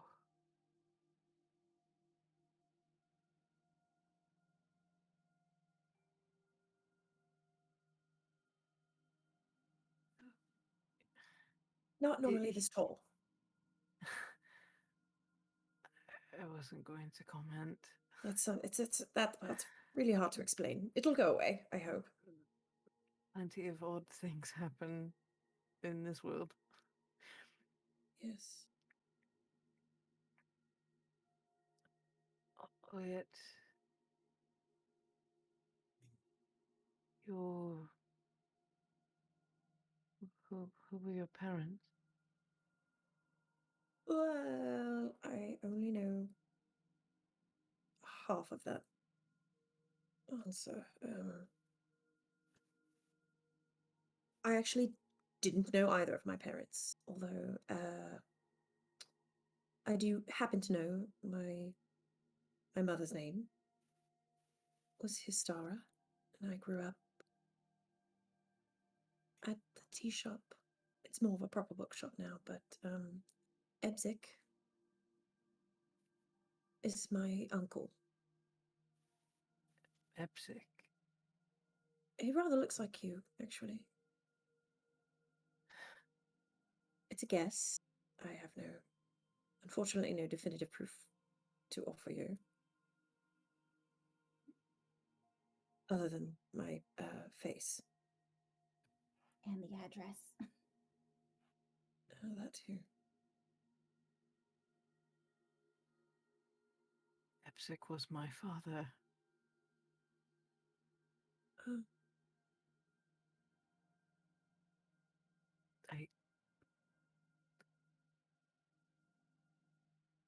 We had a son.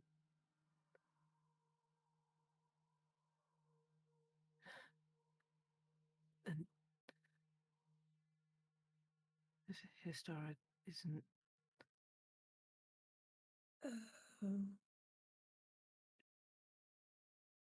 I'm really sorry.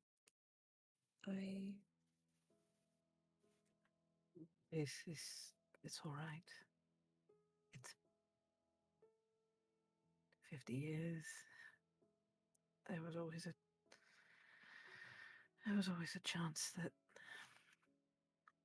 the worst had happened. Spent a long time in that limbo. Whether or not anything had happened,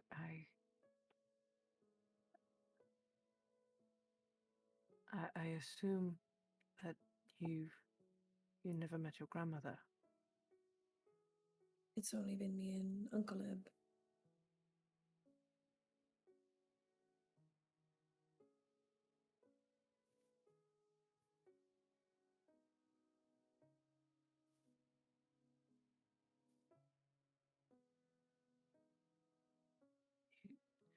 You said you both live in.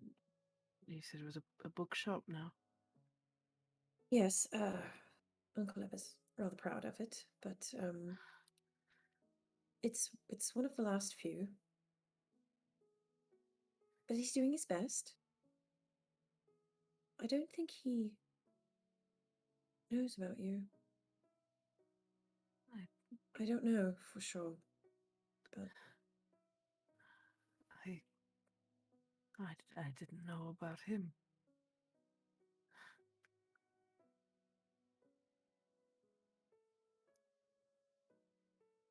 Sorry. I wish I had a better. I didn't bring.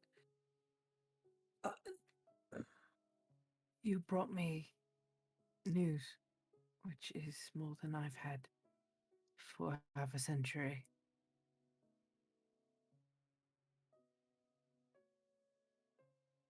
I'm going to cast dancing lights.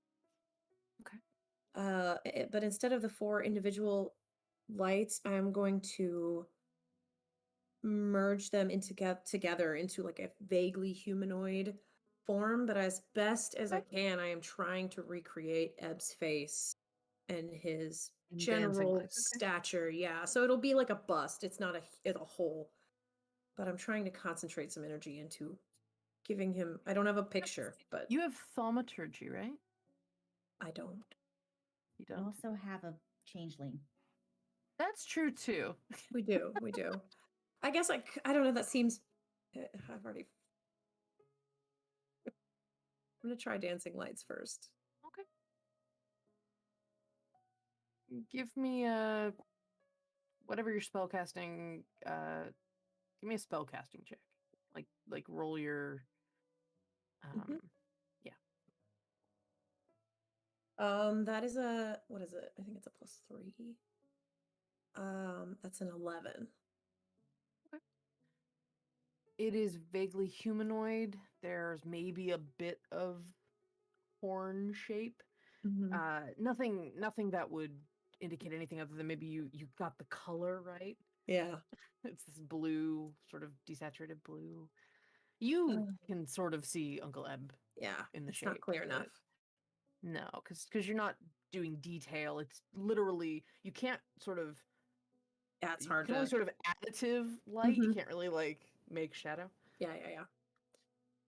I will say that is something that people probably notice in the room.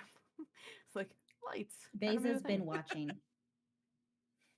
She's been watching but not saying anything. In the popcorn corner. This is a poor representation. Elaine, I'll switch back to common. Yeah. Could you do me a favor?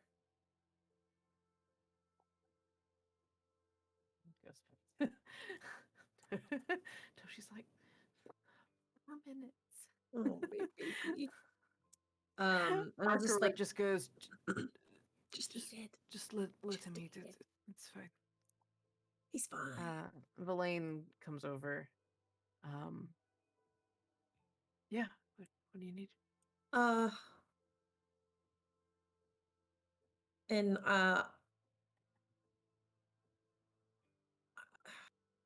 weird. This is weird.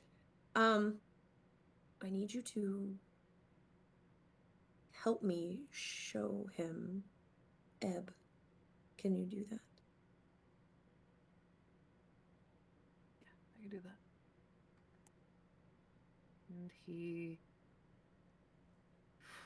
kind of closes his eyes a little bit, and you watch kind of Verlaine not melt. It's more of a, I don't have a good example. I said it was kind of Mystique. I said it was sort of like Mystique. So there's like this kind of pattern, this texture moving. And you see Ebb. You see his kind of goat-ish ears, the long horns, a little bit of beard, light blue skin. And it looks about like the last time you saw him. The clothes are about the same. And Verlaine sort of, it doesn't quite fit right away because it's still Verlaine's sort of posture. Mm-hmm. And you watch the gears turn a little bit, and in a very interesting, you see Verlaine kind of turn Ebb on. Like, he's far more observant than you might have guessed. He's very rarely shifted in front of you. And so yeah, you see Ebb and his hands kind of come up a little bit, and there's a bit of a less eye contact. And he I think this is about right. Finally. She says it quietly, but she says it. And Arcor sort of stares up at Verlaine, sort of flabbergasted, just representational, not actually. That's Ebsec. Yes, sorry. I didn't explain. It's just There's quite a talent you have. And Ebb looks at you, Oliet. What was... Should I sit or just... I would turn to Arcor and I'm trying to... Is he uncomfortable? Does this seem like it's too much? He's just taking it in. Okay. He's studying Ebb's face and...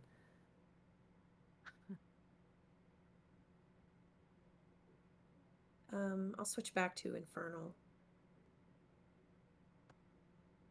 I didn't know you'd be here, obviously. I didn't bring a photograph or any... No, it's all right. This is... He switches to common really quick. Thank you for this glimpse. Thank you. Kind of adjust the glasses that totally aren't there in real Verlaine. Right. You're welcome.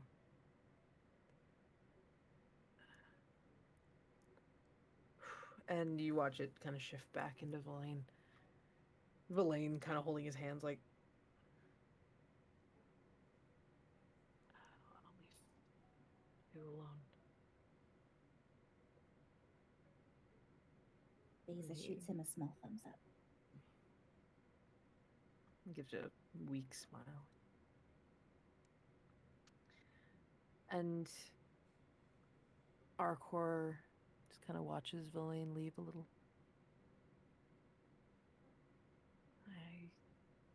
It goes back to Infernal. I certainly did not expect you. Or him. That's very strange to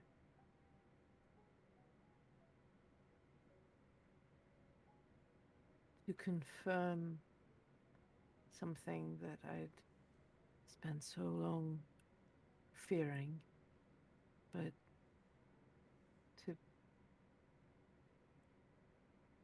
to learn that doesn't mean that I'm alone in this world.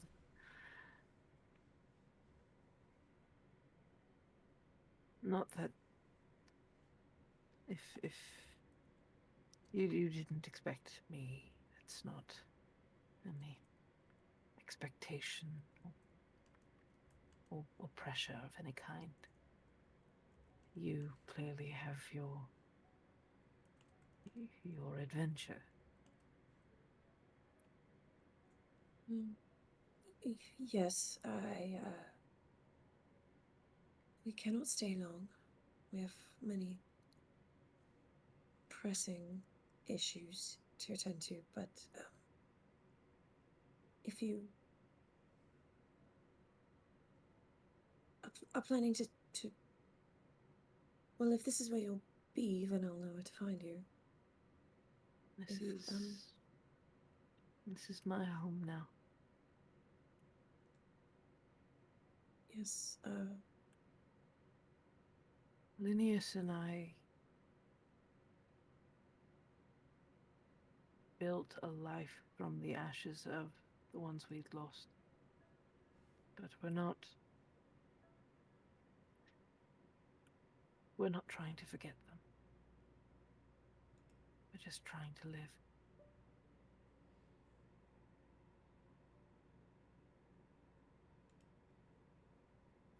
yes, I understand. Goodness, he's a great deal like you.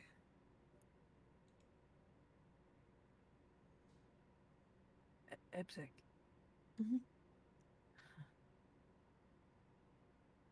This is overwhelming. There's a lot of large people and It a lot can of be, sound yeah. but It can be. this feels like coming home.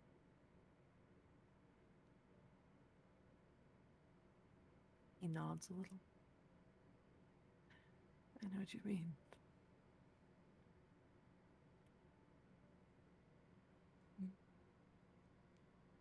He puts his hand out on the table towards you. It's very, very nice to meet you all here. Yeah, I'll take his hand. He just kind of like squeezes it a little bit. Let's go. Pats your hand.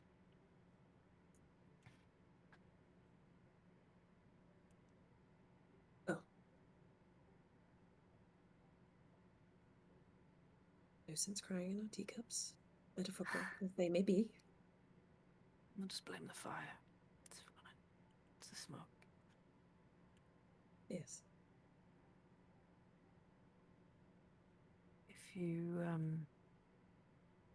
If you would like, you can. And he looks down at the picture. You could keep that if you'd like. I don't think it needs to be up there anymore. And I have others. Yes, I would.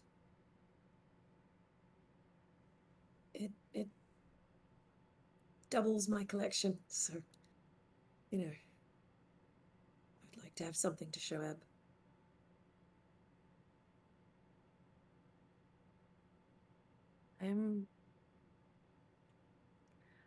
I've done my grieving for many years before all of this. I am very regretful, though, that you did not know either of them. They were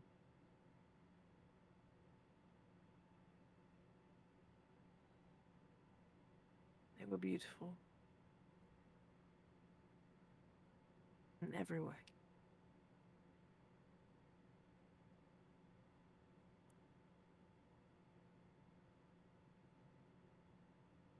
Yes. You seem well on your way to doing something very special. We shall see. Oh, fuck off. Moonlight Sonata. Oh my god. I really got to deal with that playlist. Yeah, I'll tuck the photograph back into my bag and just kind of collect myself a moment. Yeah. And then back in common. So, what is in that pipe, though? Is it like anything good, or is that weird to ask? Or... Button, you cannot. Button, stop it. a lizard, fire lizard crawls over the table. Paru jumps after him. Well, there are, we don't just grow bell fruit here. I got you. Sometimes one needs to turn one's brain off a bit with the clan around. Right, exactly. Just recenter yourself. I totally get it.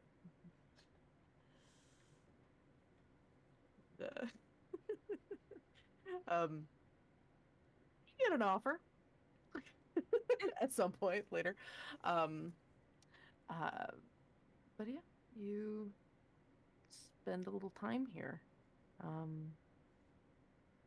There's an odd sense of, I mean, with the Fearless Furies, with the Minotaur clan, it is a little reminiscent of Harlan's family. There's a lot going on, lots of people, lots of intersecting relationships and things sort of to navigate. But Arcor, there's like a little quiet corner of this place that you don't feel like you're outside looking in. That's unexpected and kind of beautiful. And then you get high with your grandpa.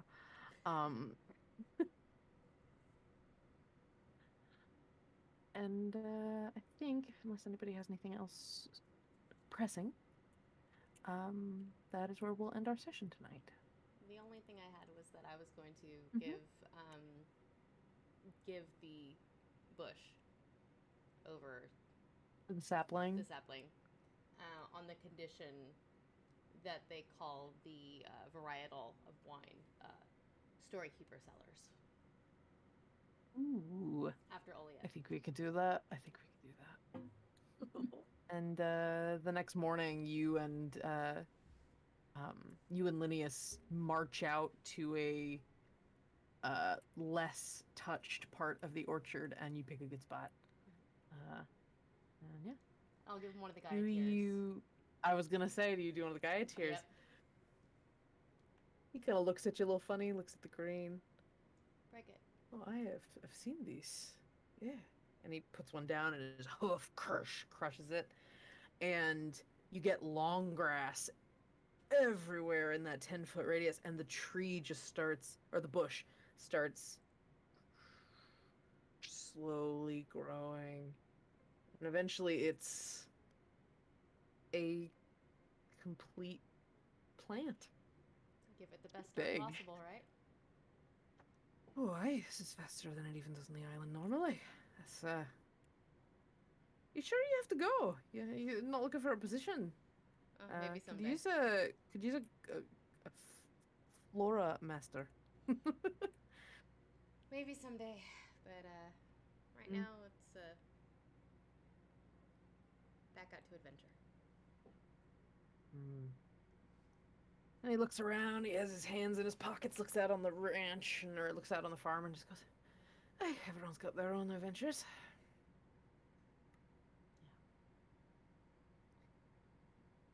And you all, you can spend as much time there as you want. You don't have to leave right away if you don't want to.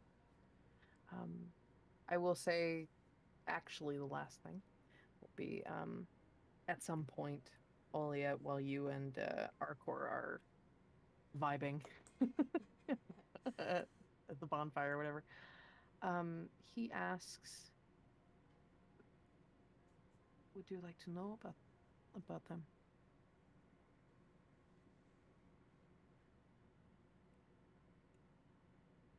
I suppose this is as good a time as any.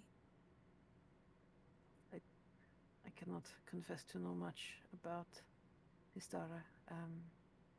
She was little, but still very much a person. So I suppose I could give you a bit of insight. You could let me know if you were like her.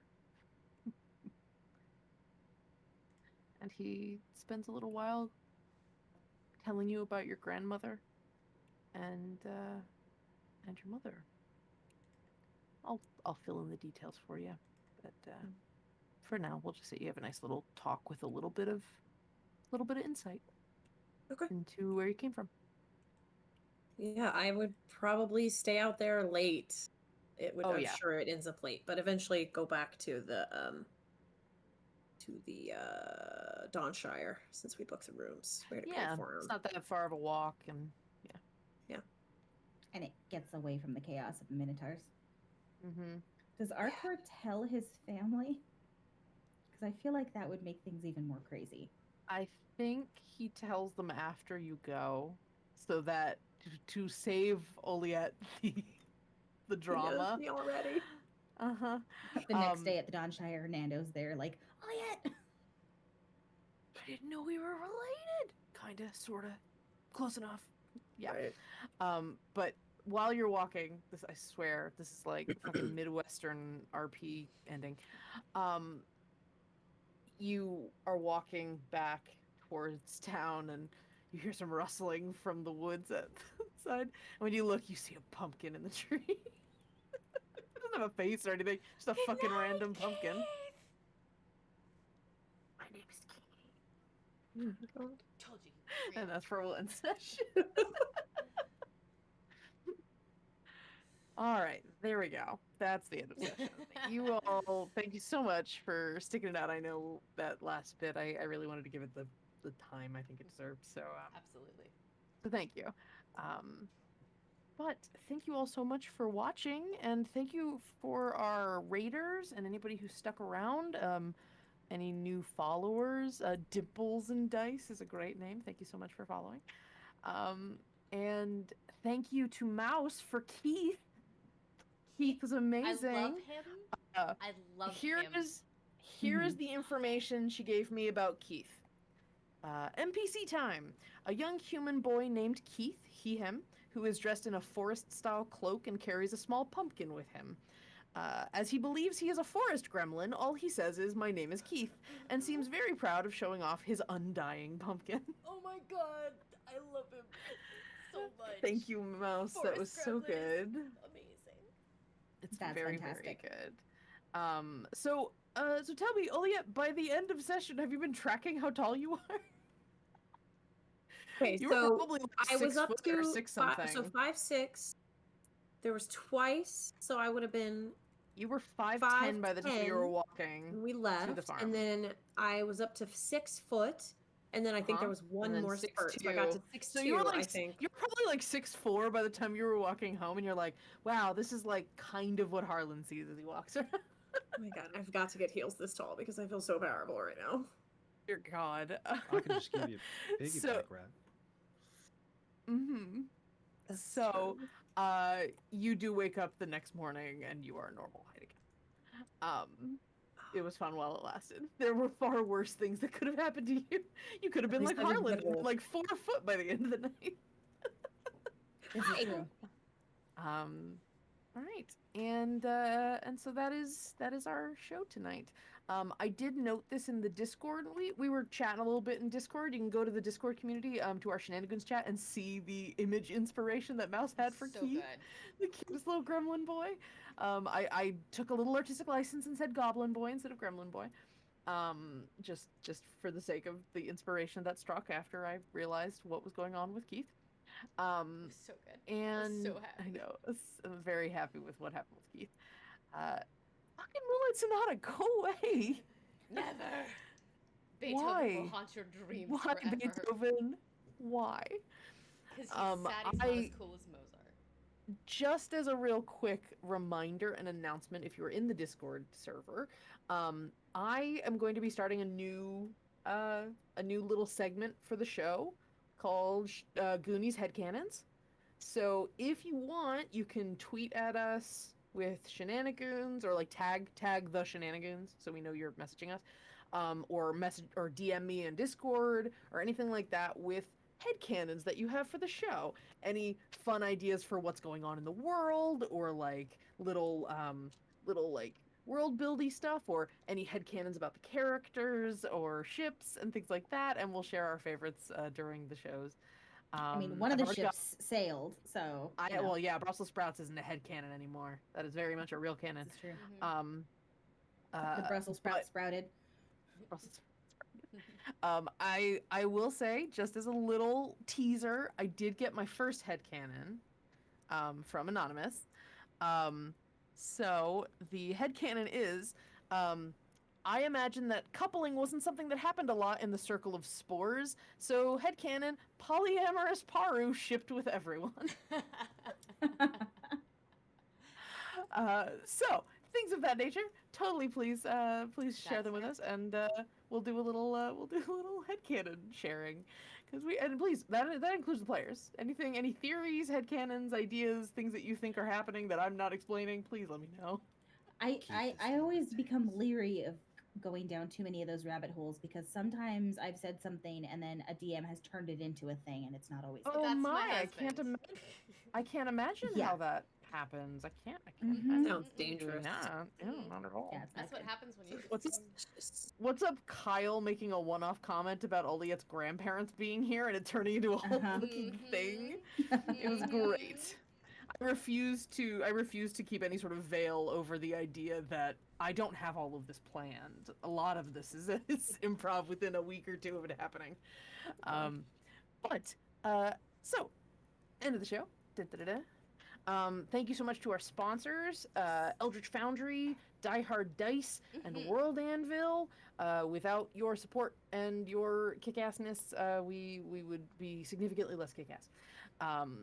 If you liked what you watched tonight and you want to keep up with us, you can find us on Twitter.